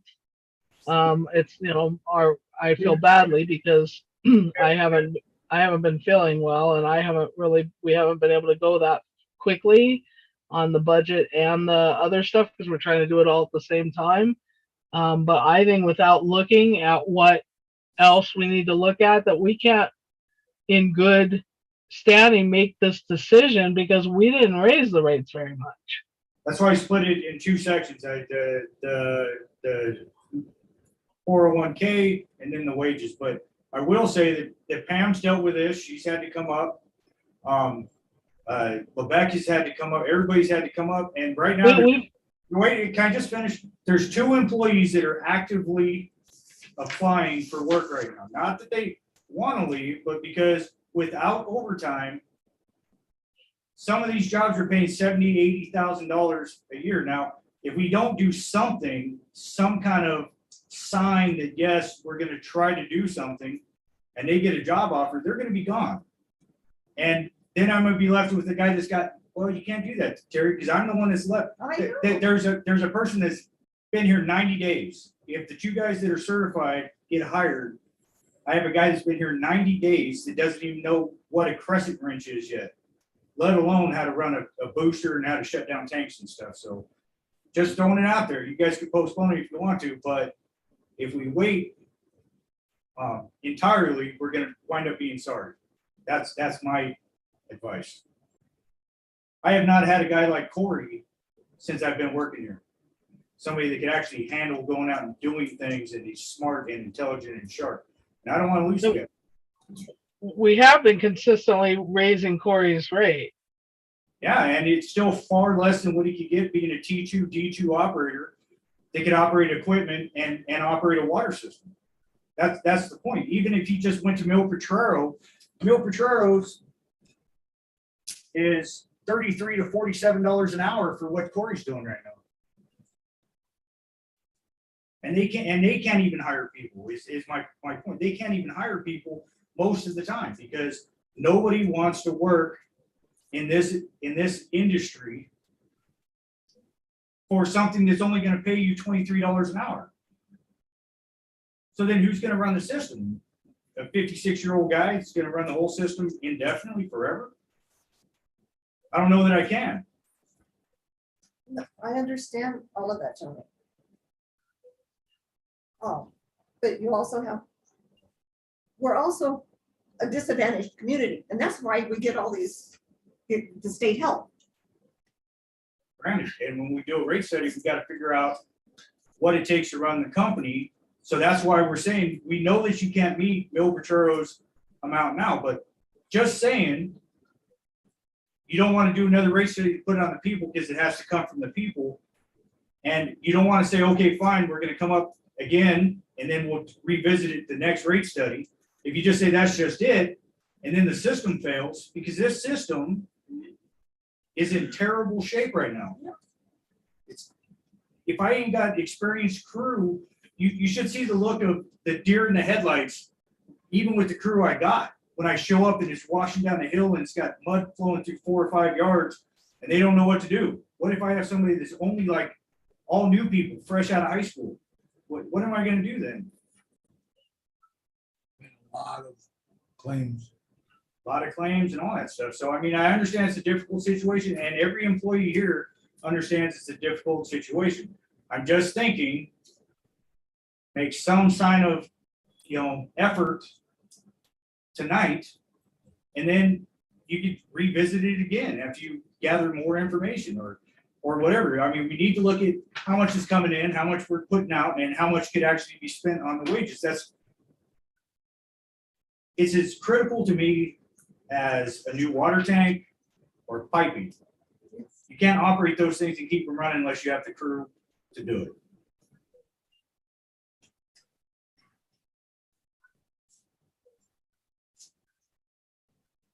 So how are you going to vote on knowing how much we can raise without knowing what we need? If you can at least start on the 401k, you can afford that. And then if you want to put it off for a month and create an ad hoc or something to figure out how much money is available to increase wages, at least that's some sign of, okay, look, they're going to do it in a month. They're going to go ahead and match 2% on retirement. We can afford that. We're going to revisit it next month. Maybe they'll say, okay. And if they get a job offer, they'll wait and say, okay, well, I have to wait and see what's happening. Well, Something. I mean, just rough calculations. I mean, if you're talking $2 an hour and you times that by 160, you're only talking about $320. You times that by 3 employees, you're looking at $1,000 a month more. Except that we pay, that's not true because we pay a lot of overtime. So you need to calculate the overtime. Right, but And then we got office staff we have to be concerned with. You can't negate them as well. At least one of them is in just as much demand as the field. So there is more, but I'm just saying that you gotta show a sign of good faith, even if it takes some investigating in the meantime. So that's why I broke it up into 2 subjects. Can you vote on the number on 17 and then establish how you want to handle 18, or just not do anything? Because also when wages increase, doesn't workers' comp increase? Yes, everything increases, so we need to calculate it. Workers' comp increases when you The have insurance people that increases. go out for a year and a half. Because No, it increases based on payroll too. okay, again, so can we go back to 17 that doesn't increase anything other than what the numbers say? We'll handle 17 and then decide how to handle 18. Is that okay? That's why I separated it. It's 17 is cut and dry. There's no added, hidden anything. It's exactly worst case scenario what Tiffany calculated there. And Deborah. Is that, Tiffany? I'm sorry, can I ask a question? Sure. Go ahead. Tiffany, is that all the employees, even the ones that aren't bought in? That's what you calculated? Correct. Yes. It's all the employees, even the ones who don't participate in 401k. That's why it's a worst case scenario, but it's not the current scenario. Of the 2%. Yes. Okay, but if we increase wages, this will also increase because So then it's it's 2%, but it'd be so It's so slight. minimal. It's so. It'd be I'm just- pennies on the dollar at 2% of a dollar. That's 2 cents. 2% of a dollar is. It's 2% of what the employee would be putting in. So if they put in 2%, then it's 2%. Is that correct? No, it's 2% up to 2%. If an employee only put in 1%, you would only match 1%. If it's up to 2%, you pay 2% if the employee's putting in 2%. Every 2% the employee puts in each paycheck, the district puts in 2%. So if he's putting in 4 or 10, But If you put in only 10, 2%. we're still only You putting only in 2. putting 2% of, They could put in 50% and we're still paying only 2% of what they put in, 2%. right. And you calculated that based on their flat wages or their wages with overtime? Deborah calculated it, It includes overtime. Deborah calculated on the payroll, and we've had a lot of overtime as usual. She did it off the whole payroll. She didn't specify only regular time. I had Deborah do it, and then Tiffany went over it, and then we presented it to you.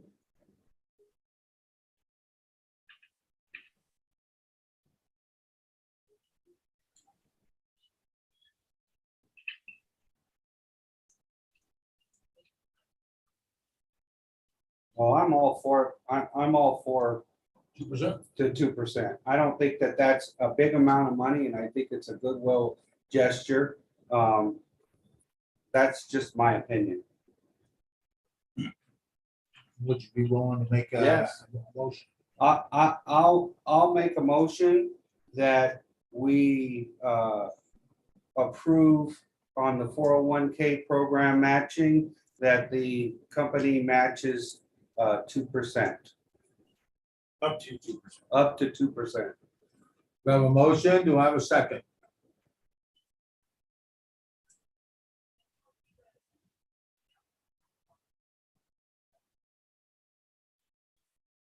I'll second.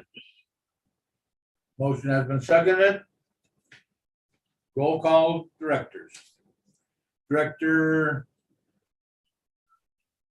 Kelly, I abstain. Director Nyman, Aye. Director Schoenberg, Aye. Director Gibson is absent. Director Garcia is an aye. 3-0 one abstention, one absence. Motion carried. Number 18. So I'm assuming the number 18 is gonna require some investigative work. So that means. Yeah, I'd like to move to table that only because we need to now figure in an idea of what I don't know if we can, anyway, I need to see how Deborah did the calculations, but I think we need to figure that into our budget to see where we can go. So you want to carry that over? If I'm that's a, I'm just asking what information, if you carry it over, we're still not gonna have the information, so is somebody gonna handle discussing that with Deborah? And then, it's not just that, it's the budget. So we need to like look at all that. We're not even close, so it may not happen for another month to 2 months max. But we're in the middle of doing that with Director Gibson, myself, and Deborah, both doing but we have such constraints right now on just trying to get the information to the auditors before we get in trouble for that. So I think it wouldn't be just like on the next agenda. I think we would have to wait. I mean, we'll try to rush through it as quickly as we can, but we need to be able to show all those numbers to the directors so that we know where we can go, and we need to make those calculations. And then we need to make those calculations over time, because it doesn't just raise once. We keep raising and raising and raising and raising. And my only issue is that we didn't do this on the prop. And I get that we need to do that, but we didn't account for that. And I'm just concerned over like a 5-year until something else. You did because in the budget for 5 years, you raised wages at least 5% every year for 5 years. So it was accounted for in the last rate study. At least maybe not what we're doing here, but you did raise 5%. The labor costs, you did calculate 5% in there every year. On the last rate study, we did do that for a 5-year period. Let's go ahead and keep that on the agenda for next But I regular think, meeting. but I just wanted to, this is my opinion. This is just my opinion. And I know it's frustrating to everybody. I think we need to really quickly move as quickly as we can on this. I mean, look, when you can go to work at frickin' Wendy's for $18 an hour, how do you expect to keep somebody who, I mean, we're paying a D2 $18 an hour that went to school and got his certifications to work in this industry, and it's just a fact. Okay, so this is something, whether we like it or not, I think it's something that we're gonna have to do. This is I just, thought we were paying more than 18 an hour. what's that? I thought we were paying more than 18 an hour. You're talking about, Well, I'm not being any specific to any employees, but I know that there's a D1 and there's a D2 that gets paid $18 an hour right now. And they could go to Wendy's and they could get a job over there if they wanted to go, of course, I don't know what kind of benefits as far as healthcare, but a lot of the young people don't really care so much about healthcare. Not saying that it's not important, because it is important, but they don't always need it right now, or they don't always think they need it right now. So, this is a subject that's hitting everybody, and it's hitting all of us, and it's not going to go away. and everybody's gone up over the years. I respect the fact you all have, listened to me run my mouth over and over again, trying to get wages up, but we're still far behind the curve, even with a small water company that's only got 300 connections. We're behind the curve in almost every area for trying to entice people. I have somebody with zero experience in application here right now. To even discuss working here as a trainee, she wants $18 an hour. And that's just as a trainee, $18 an hour. I mean, and that's the only people that have applied or 3 people. So, and they all want that kind of money, so I don't know what we're gonna do when people leave. We spend more money on advertising over the last 8 months than we would have if we just paid it towards somebody's wages. Well, and that's because McDonald's and Wendy's are now paying $18 to $20 an hour. And not just that, but this is basically construction. Every contractor I know, everybody that does any kind of building, any type of manual labor that requires being able to read a tape measure, needs people to work. There's a plumber that pays his trainees $30 an hour and medical. Because you can't hire people and you can't make money without it. If this was a for-profit water company, which it's not, but if it was, you would say, okay, I gotta pay more to make more. We don't have that luxury, but it still applies. If somebody's applying and they're 20 years old, well, do I want to bust my butt for the water company? Or do I want to bust my butt for the guy building a house? It's the same amount of labor, but I'm gonna make twice as much. What are you gonna take? You're gonna take the twice as much and you're gonna learn how to be a contractor. No, I think we all understand that. Can I make a motion before we go on to go forward to finish business? Do I have a Yes. second? I'll second it. Motion's been made and seconded. Roll call directors. Director Kelly, Aye. Director Nyman, Aye. Director Schoenberg, Aye. Director Gibson is absent, Director Garcia is an aye, 4-0, 1 absent. Johnny, can you give us the wages Yep. currently? Oh, you have it. It's It's in our the packet. email I sent you. Yeah, you just gotta look at it so we don't single people out. It's public knowledge. I hate to tell you, but it's public I know knowledge. that, but people don't necessarily Isn't it what's go in the on there to packet? get the public information, but it's, I'll tell you, we have one at Oh. 16. We have one at 18, one at 23. Inside the office, we have one at 17 and one at 2150. If you look at the comparisons, that's what I'm getting at, of what other people are paying. Just on the Hill. Without figuring in the contractors and stuff. And without figuring in the medical and all that stuff. No, because at least like Mill Potrero and I believe Quebec and Lake of the Woods, they all do the same thing. Damn. They all do the same thing, and that's just up here. That's And about that is $3 an hour raise. and that is little once you get off the hill. So that's what I'm saying. They know you can't meet these without planning in the future, but there's got to be some good faith sign of effort, or we're going to lose these people.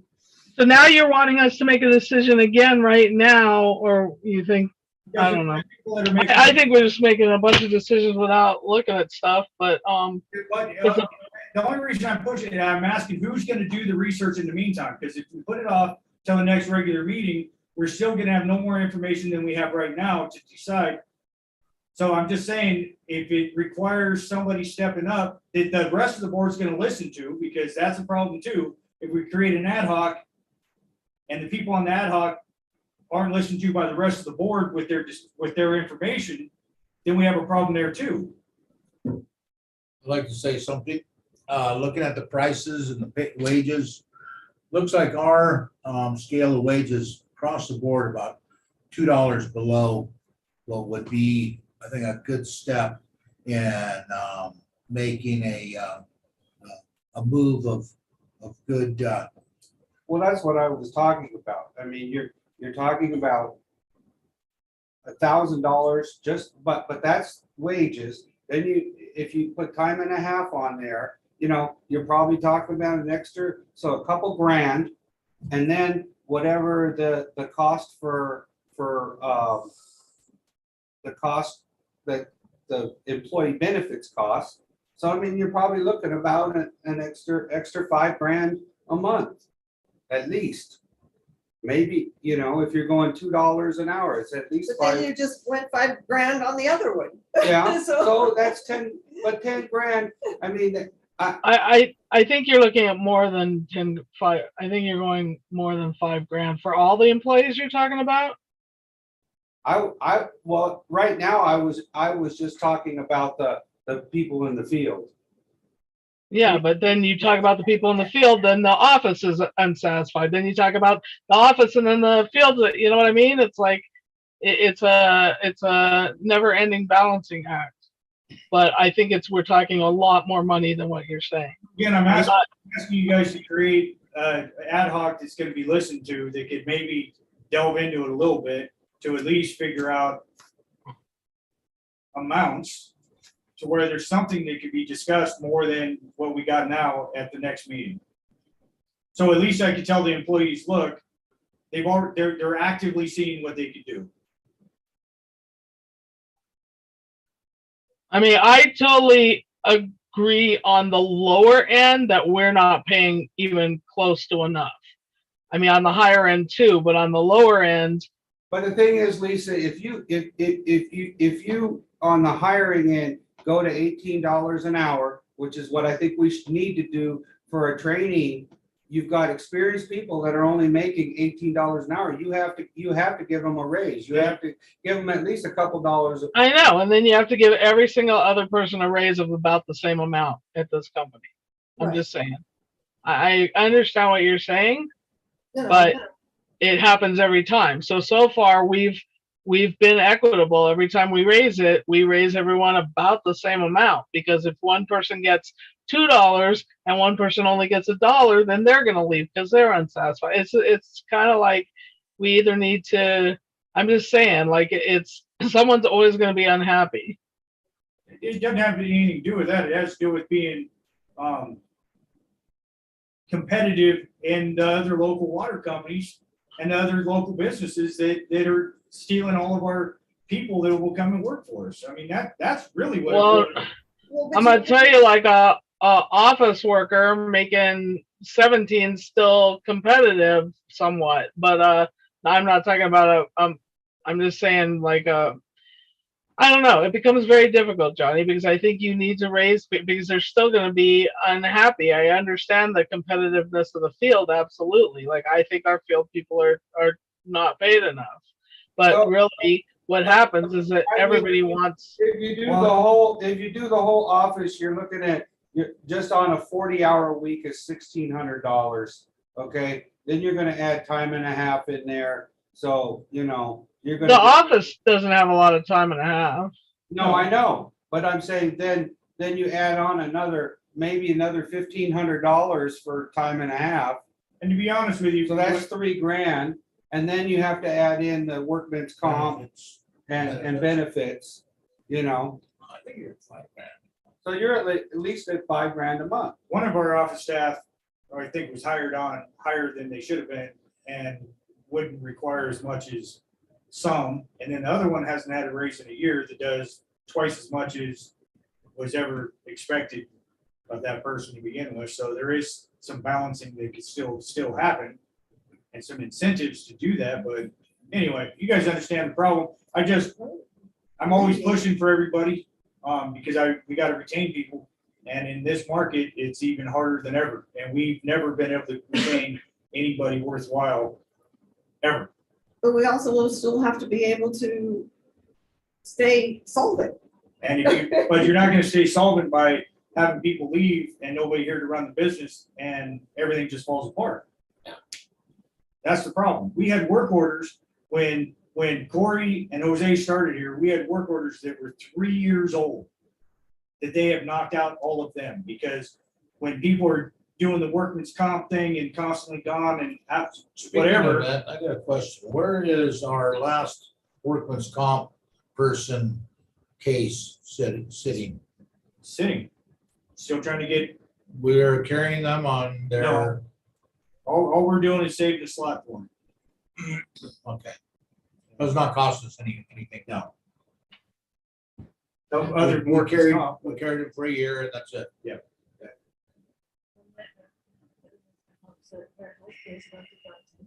Oh, yeah, and our healthcare, we got a note that, I'm glad Tiffany brought that up. Our healthcare is dropping 10% next year. We got the letter a week or two ago. So instead of going up like we anticipated, it's actually going down 10%. So there's some free money that could be spread around. Let's keep this on the agenda to next Well, meeting or next regular meeting. I don't know. I don't know how helpful it's going to be to calculate all of it because it's still going to be the exact same thing. So I don't know. I don't know how helpful it's going to be to look at everything. Maybe we should just vote. I don't even know. How close are you guys to getting a budget? We're not. We're not. Like, it's a lot of work. And we have to get the auditors done first because we have the state that has to have our last audit.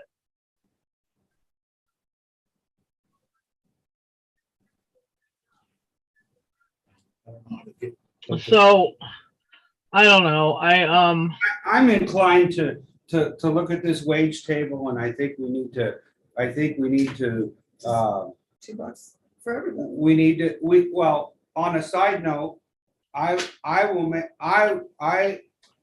want to make a motion that we raise the employees $2 an hour. And we'll let you configure that office money. I think maybe I don't know. Well, we're having a motion on the table. Go ahead and finish your motion.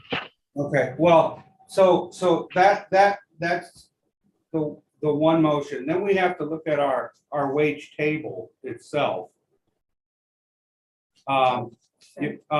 So why don't we look at the wage table first? okay, let's look at the wage table first. Okay, so I think okay, go ahead. Office doesn't work at all. $13 an hour is completely insane. So So why don't we I mean, start at the Start at the beginning. 15 to 18? Why are you starting at the office?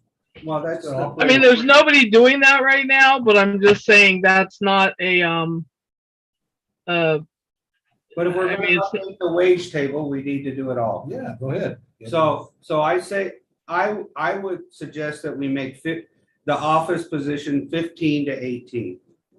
Okay? The board administration, board clerk, start 18 and you could put it up to 26 as a max. Okay. I'm good with those two so far. Okay, building front desk. I think that we need to go to 18 and put it to 22 at max, I would recommend leaving the front desk at 17 to 22. or 18. That's what I would recommend. I was going with 16 to 22, because I mean, if somebody comes in. Okay, 16 to 20. I don't agree with 16. I would say like 17 to. I would agree with that. 17 to what? 21? Yeah. Okay, I mean, that's just I think that's high for a building clerk, but that's good. But that's. What were you saying, Johnny? You were saying 17, or what did you say originally? First, I was gonna say 17, just because that's currently what's happening, but it's 16 to 22 would be good just for the future. We wouldn't have to change it again. Well, that's what I'm saying, because I mean, if somebody, Well, yeah. if she leaves and then you hire somebody, that's Maybe what we get somebody, but yeah. Okay, so then a trainee has to be 18 to 20.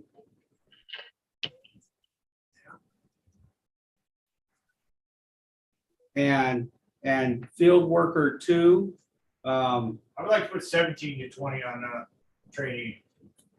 okay, So there's room for when they're a trainee and then they do something, good over 90 days or 4 months, I could give them a bump.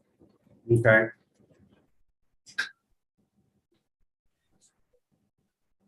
And then field worker 2, what is field worker 2? It really, I think That's I with think someone those are- without a. No, somebody with both. That's somebody that could be on call, but they're not certified yet. Oh. See, I think that one should be 17 to 20 and the other one should be like 17 to 18. They don't stay at trainee very long, right? But so, yeah, no, they, not Just gives them a necessarily. little freedom.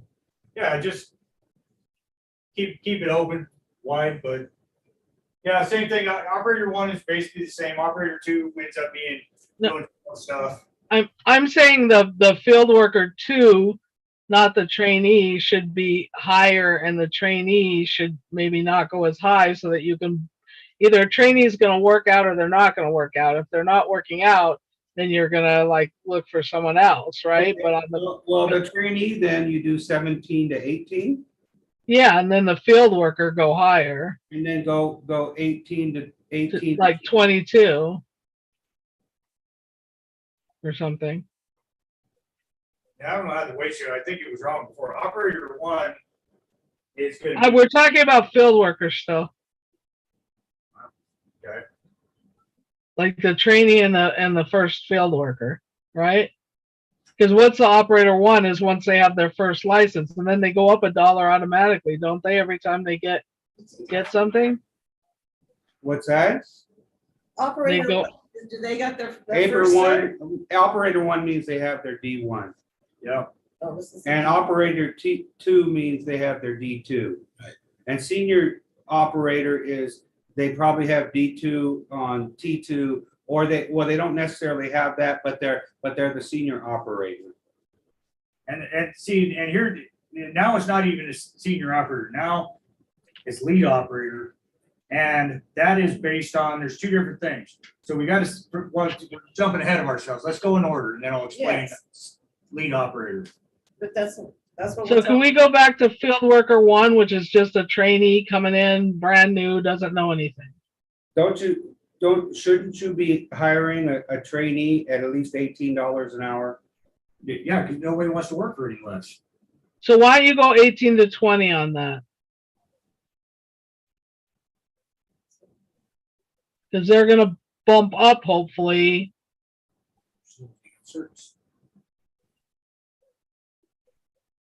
Because this is giving you leeway, Johnny. I mean, it's. No, I know, 18. I agree. And I think actually field worker 2 should just be negated. I think that should just be taken out.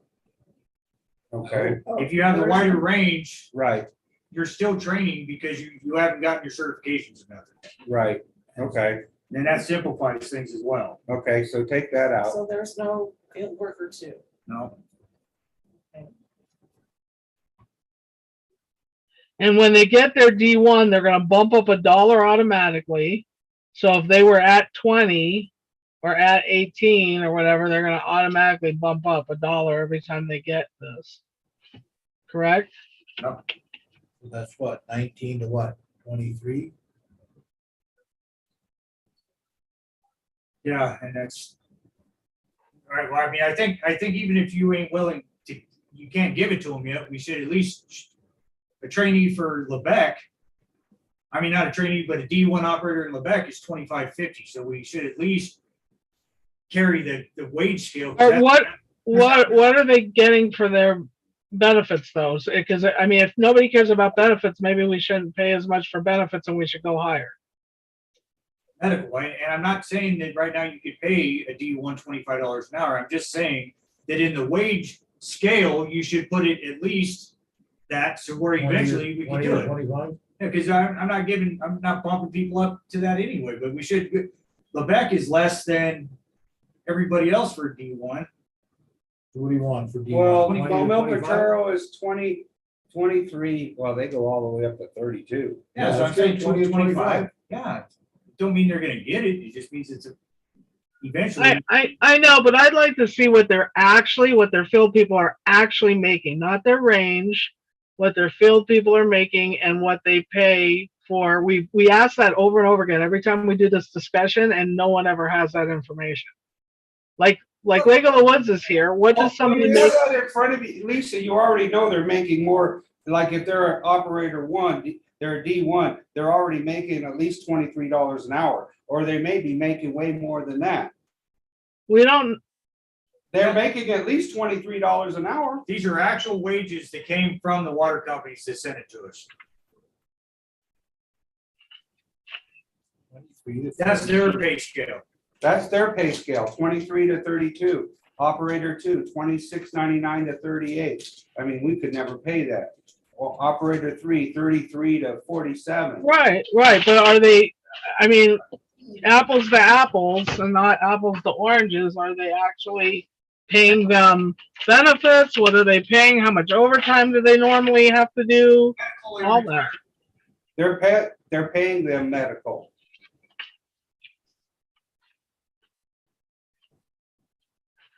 Yeah, Lebec gets medical. I know that. I mean, right now, we're not even arguing how much we're gonna pay these guys. We're arguing a wage It's a scale. range. Well, but we are, because when we change the wage scale, they end up, anyway, never mind. I think if you're comparing to the other companies, you need to compare it exactly to see what their wage scale is compared to what we're doing. I think And do they have 401k? Because now we're doing that. very gracious of these people to share this with us. If I start asking a private water company like Mill Petro to start, giving too much information, I'm probably gonna be told to kick rocks, but Yeah, but then we're comparing to them. So how is that, like, we either need to just compare to ourselves and raise it at reasonable things for what we think. ballpark with these people. We're not even trying to Match match them. We're just trying to get ballpark. Lisa, I know that Corey went and applied for a position down in Antelope Valley, and that wage scale that they're paying down there was $40 an hour. Yeah, it's gonna be a lot higher because they're a huge company. We can't compete with them. I know we can't compete with them. I'm not saying we can't. So if we make it a little more attractive here, then we're never going to be able to compete with them. We're never going to be able to compete with Santa Clarita. We're never going to be able to compete with Bakersfield. that's why we're focusing on the mountain communities right now, only right now. That's why that's on this thing, because we had the other jobs too, but this is only the mountain communities. And right now, we're just discussing the wage scale. If you're uncomfortable with 25 for up to 25 for D1, then go ahead and lower it. But let's just move forward with the wage scale, and then we'll talk about wages. But do you understand, once it's on the wage table, that's what we're going to go pay? No, because I understand that other than D1s and D2s and automatic, the board set how much the wage increases. In 13 years, I have never just decided I'm gonna raise somebody $1 or $2 an hour without doing a performance review and having the board agree that that was the right thing to do.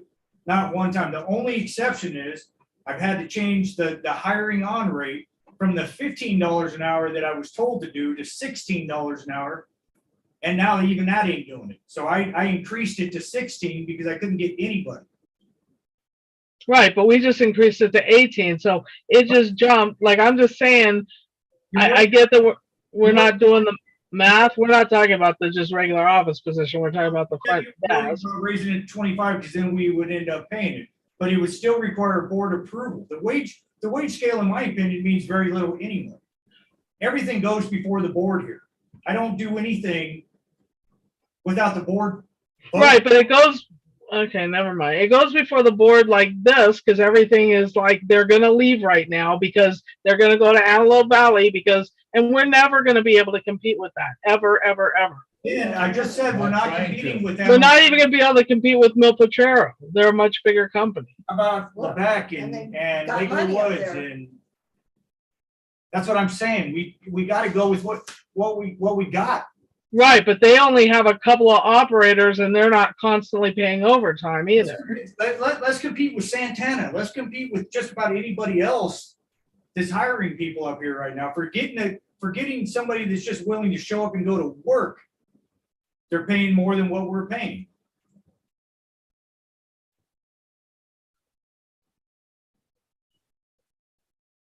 I'm just saying, if you go to like 20, what's the operator 2 and the next one going to go up to? Like, it's going to jump way up.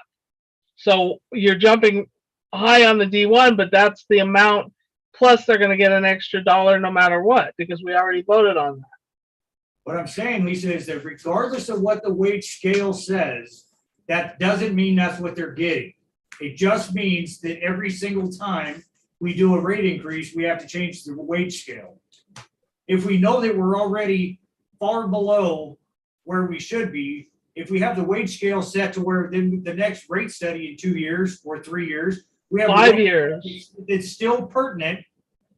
It's still pertinent, and we might not be able to go 5 years. But anyway, it's still pertinent to where we don't have to change it again and again and again.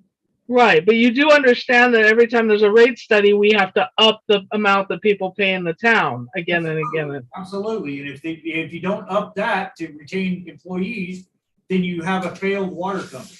It doesn't. Right, and it may end up failing because the people in this town are not able to pay That's true. And then- $150 or whatever. What we're gonna do to try to retain some employees. I understand all that, and so do the employees. We're not asking for a $10 an hour jump right now.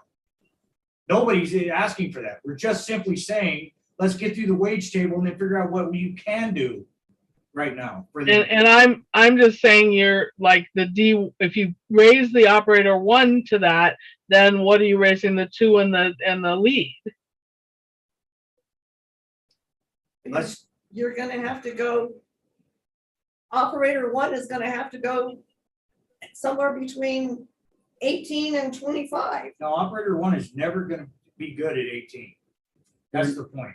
As soon as you get your operator 1, you should be making more than you're making at Wendy's. Well, that's what we said. Because you've 20 to already gone to 25. school. You've already gone to school. You've put in the work and you've done your state test. And that makes you employable anywhere in the state of California. But generally, So- don't you go from field worker 1 to the operator? When you get certified. Okay, so if you're already making 18 at field, 18 or 19 at field worker 1, isn't that gonna automatically carry over to field worker or operator 1? No, Absolutely. you get That's a what I'm dollar saying. bump. You So get a you dollar start at automatically 19, for the finish cert. at 20. So now you're 19. So Or you if you need were 19 to 19. something else. For a I think you should do like 20 to 23 for the operator 1, because then it gives incentive to get operator 2. Well, Okay. well, why don't my thing,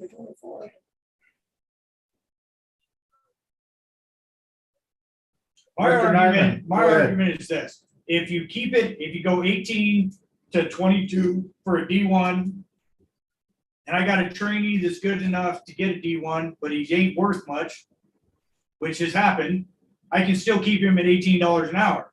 But if he's really good, I can bump him up within that range and say, look, we're trying to keep this guy. Okay, yeah, I mean, that's fine, but you were talking 25 already on D1, Because I on still operator 1. want to be competitive, we would want to set the high end to 25. That don't mean I- to attain that.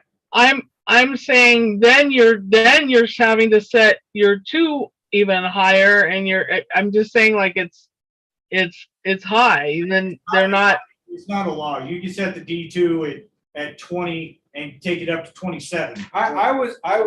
here's what I was thinking. Just, Director Nyman. operator 1, 19 to 24. Operator 2, 20 to 26. And senior operator 21 to 27.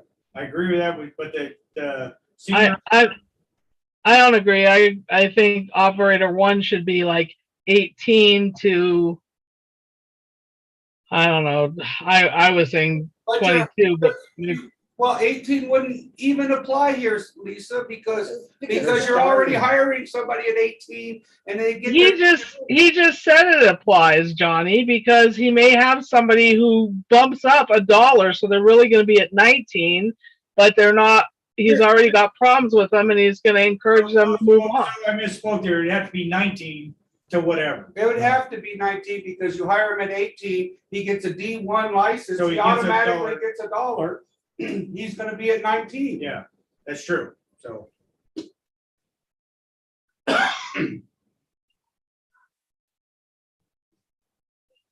Okay. I just think 24s, it shouldn't go all the way to 24 because you want them to go to the next thing. You want them to get their D2. Okay, well then, They're gonna get their 19 to D2. 23, is that what you're saying? okay, so then 1923. And then operator 2, what? 21 to 25? 20 to 26 is what somebody said. 26 is what I said. Okay. And then do a senior Well, operator. senior, we gotta talk, it's gonna be a separate thing. It's worked out really well to where we gotta set their wage scale. Cause that's what it is. It's a D2. Or whoever I deem fit to be in there. It could be a D1 if I don't have a D2. Then to be the lead operator, they get $3 more an hour. They could be taken away and given to somebody else at any time. So that's an automatic, the lead operator gets $3 more than what their wage is. So just So it's whatever the $3. D2 or D1 is, plus $3. And So that's- just put add $3 then. Don't put a wage table for Right. that. Yeah, because that works really well because it gives good incentive to have a good lead person. Okay, so here's what we got. We got the office at 15 to 18. We have the administrative assistants from 18 to 26 is the top. Billing front clerk is 17 to 21. Field worker trainee is 18 to 20. Operator 1 D1 is 19 to 23. Operator 2 is 20 to 26. And then senior operator is add $3 And $3. So with that, I would like to make a motion that we approve this new employee classification / wage table. Do I have a second? I'll second it. Motion has been made and seconded. Roll call of directors. Director Kelly, Aye. Director Nyman, Aye. Director Schoenberg, Aye. Director Gibson is absent. Director Garcia is an aye. 4-0, 1 absent. Motion carried.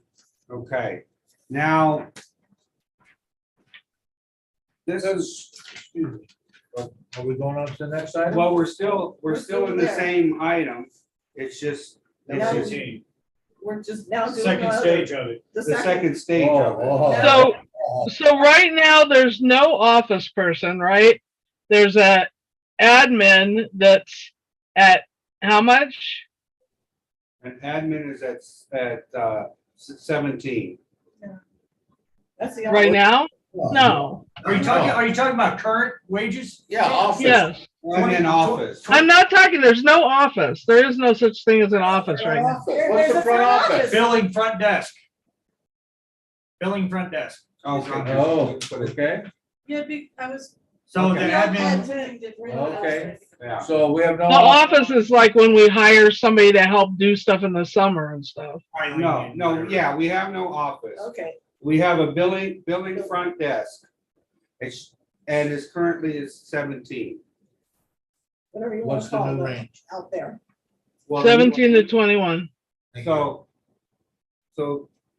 I'm gonna recommend a different alternative that Mr. Garcia touched on.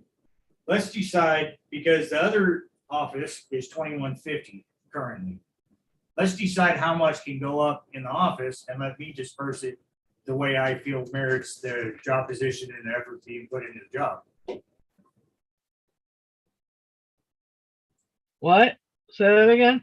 okay, Johnny okay, doesn't so- want us to decide who gets a raise and who doesn't. If No, you decide across the board for like the field staff to go up, say $2 an hour, and you carry it to the office $2 an hour, that makes it $4 an hour that I get to decide which one, how would that get well, not $4 dispersed? an hour, it's $2 an hour. Well, Say but for $2 two per people, employee. listen to him, Per listen- employee, and Listen then, to him. Listen That's what I'm to saying, him. $2 per employee, we have 2 employees in the office, that makes $4. Let me decide how that gets dispersed between the two, because I work with them all the time. 150, 250, 1, 3, whatever. I think that's a pertinent decision to be made. no, I think as a general everybody, one. I mean, No, everybody doesn't deserve the same amount. No, I'm not saying that. I'm not saying that. I'm only proposing for everybody a $2 raise. That's what I'm proposing. And if you want to give less to somebody else in the office, Okay, that's up to alright. you. All right, Oh, all right, fair okay, enough. so That's what I'm. So what you're saying is a maximum $2, but it doesn't have to be $2 Right. based on employee performance. So here, I'll make a motion. I make a motion that for the field people, that they get a raise of $2 an hour. I make them, and in that motion, I also, I think if you're gonna do that, then you should do the same thing. Let it be based on performance and just do up to $2 an hour for everybody. okay. I'll make a motion that for all 5 employees that they can have up to a $2 raise at the discretion of the manager. do I have a second?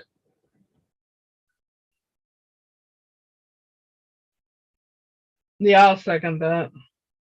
Motion has been made and seconded. Roll call of directors. Director Kelly, Hi, so I'm trying to figure out. Director Nyman, Aye. 6.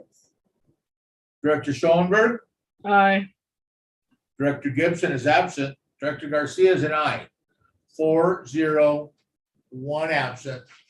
Motion carried. So that would pull everyone up to a maximum of $2 more. I need to sit with the budget because then we're gonna have to scrimp in other places, I think. So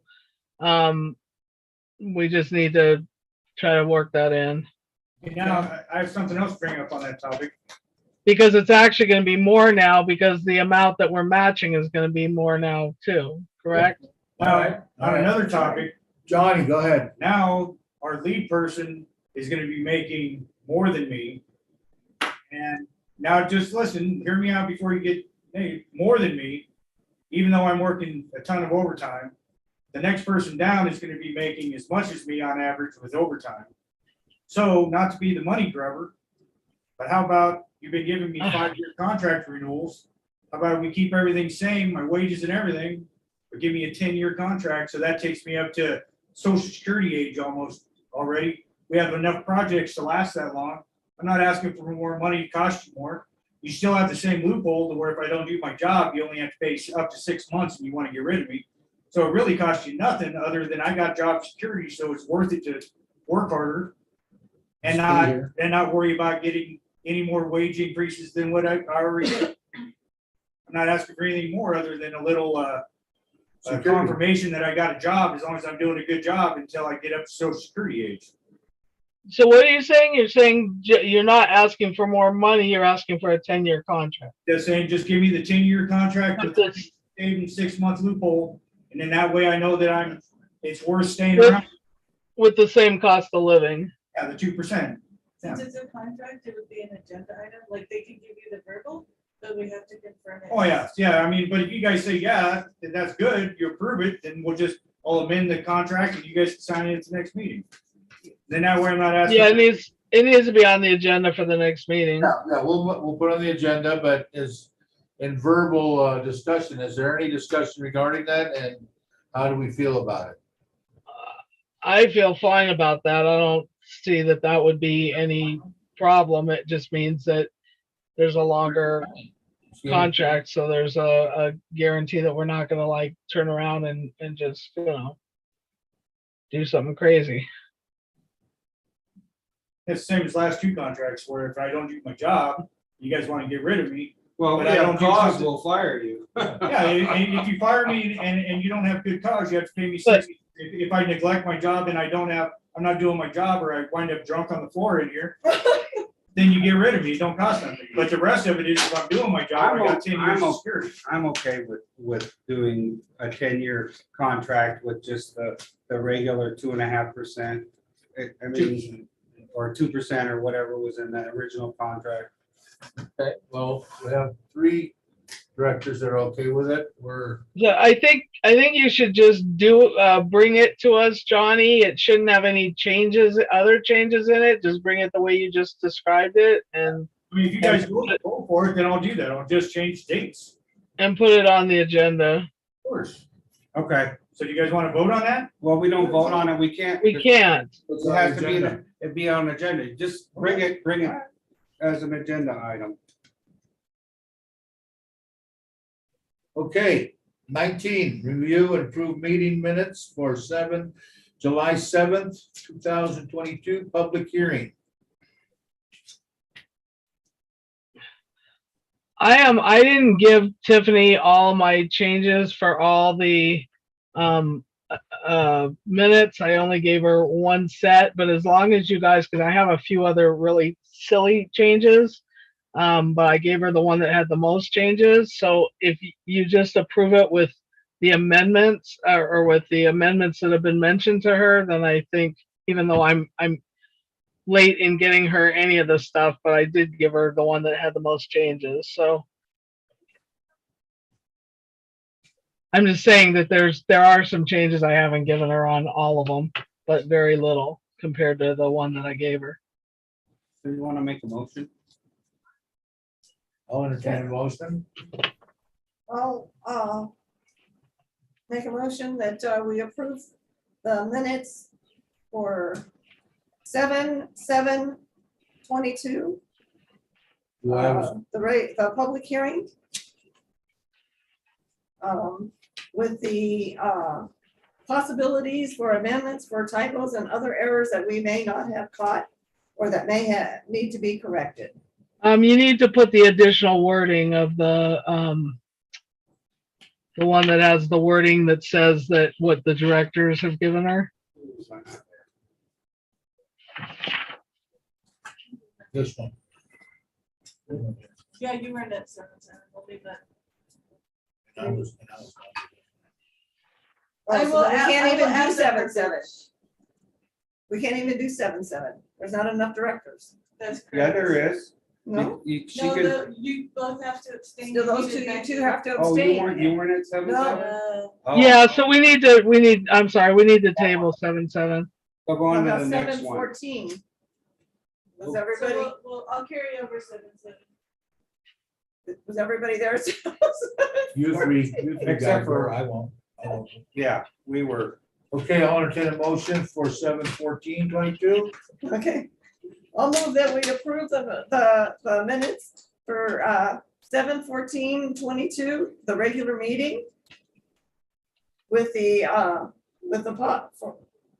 Well, just that other wording. Can you just add the wording? The other wording is I will put it in. Okay, other wording per, I'll put it in. Tiffany? I know for what it is. Tiffany. thank you. Do I have a second? I'll second it. All those in favor say, oh, excuse me. Roll call, motion has been made and seconded. Can you just read once, Tiffany, the other wording that just says what the changes that the directors made? It's You not, want the wording? Okay, give me 1 second. I'll bring it up. Just so you can say it once, because I think saying with the other wording is not appropriate, probably. Okay, I'll bring it up. it's not in any of the papers, so I don't know what that is. Yeah, I'm actually just gonna go to our website, bring up the minutes. Read it. Good job. Shameless plug. Sorry, I don't have it in my head right now because I'm not feeling all that. Tiffany's getting it. Hold on.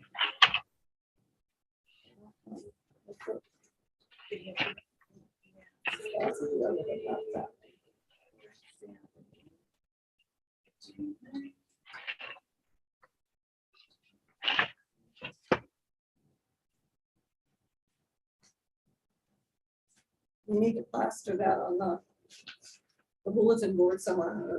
Yeah, just Put it on the, yeah, right Can on the you- wall. Read it from there, Terry? nope. Okay, Okay, I can't. wait, let me see if I can make it bigger. Can you hear me? Nope. I tried. I can see there's words up there. Okay, move that we approve the regular meeting minutes for Thursday, XYZ 2022 with any of the amendments that were sent to Tiffany previous to the meeting, as well as any additional amendments, typos, or other errors that may have not been caught or that may need to be corrected. I would just say to change that one thing, which is that I'm gonna have to get her stuff after the meeting. So because I didn't give her all of the changes, so previous to, or, you know, in a timely manner after the meeting. It's just goofy stuff. In a timely manner after the meeting. Okay, I second that. excellent. Roll call. Roll call of directors. Sorry, guys. Director Kelly, I'm getting punchy here. Director Kelly. Director Kelly? Aye. Aye. Oh, aye. Director Nyman. Aye. Director Schoenberg. Aye. Director Gibson is absent. Director Garcia must abstain. So that makes it 3-0, 1 absent, 1 abstention. Motion carried. Okay, let's go to state 7/28. planning meeting and project meeting of 7/28/22. I'll make a motion that It we, should be exactly the same because I gave her stuff, but I have like 2 more things to give that I didn't all give right, yet. all right, I'll make a motion that we approve the regular state planning and project meeting minutes of 7/28/22 with with the additional amendments for typos or other errors that we may or may not have caught or that need to be corrected, and that they be given to Tiffany in a timely manner. Wait, what? That's different. I was second on that. Tiffany, isn't that different? Right. She knows what to put in. I second that. All, okay, motion has been made and seconded. Roll call directors. Director Kelly, Aye. Director Nyman, Aye. Director Schoenberg, Aye, if it's the different wording. Yes. Director Gibson is absent. Director Garcia is an aye. 4-0, 1 absent. Motion is carried. And last but not least,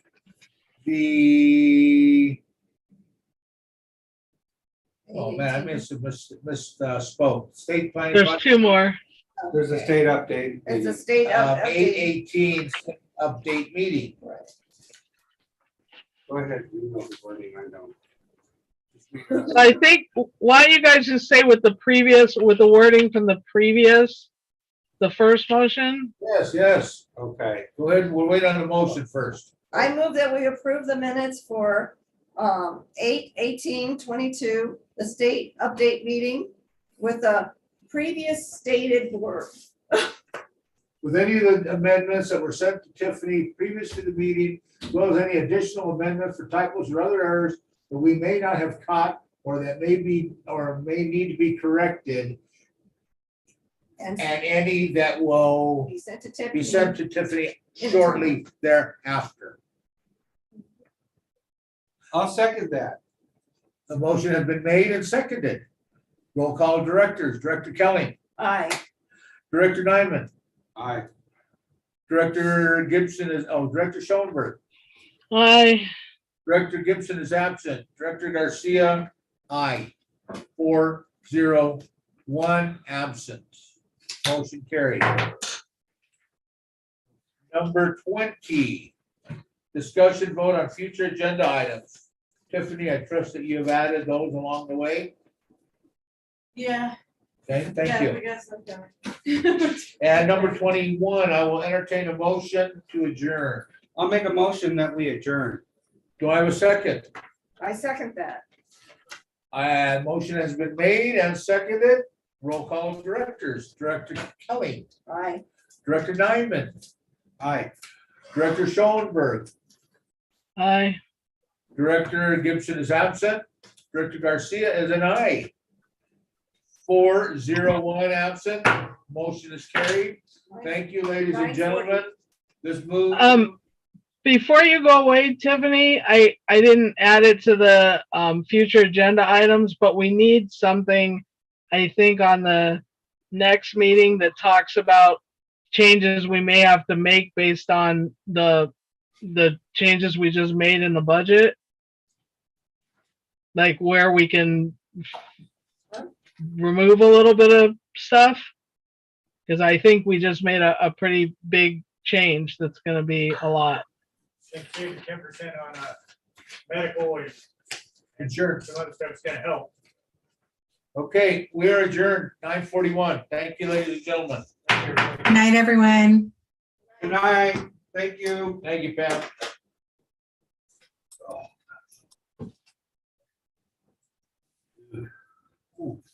Thank you, ladies and gentlemen. Are we turned off? No, we're not. Getting there. Seems like it'd be easier than what it may be. Like you just be able to push one button. Either, but Thank you, everybody. Good night. Well, it went smaller. You guys are still turned on.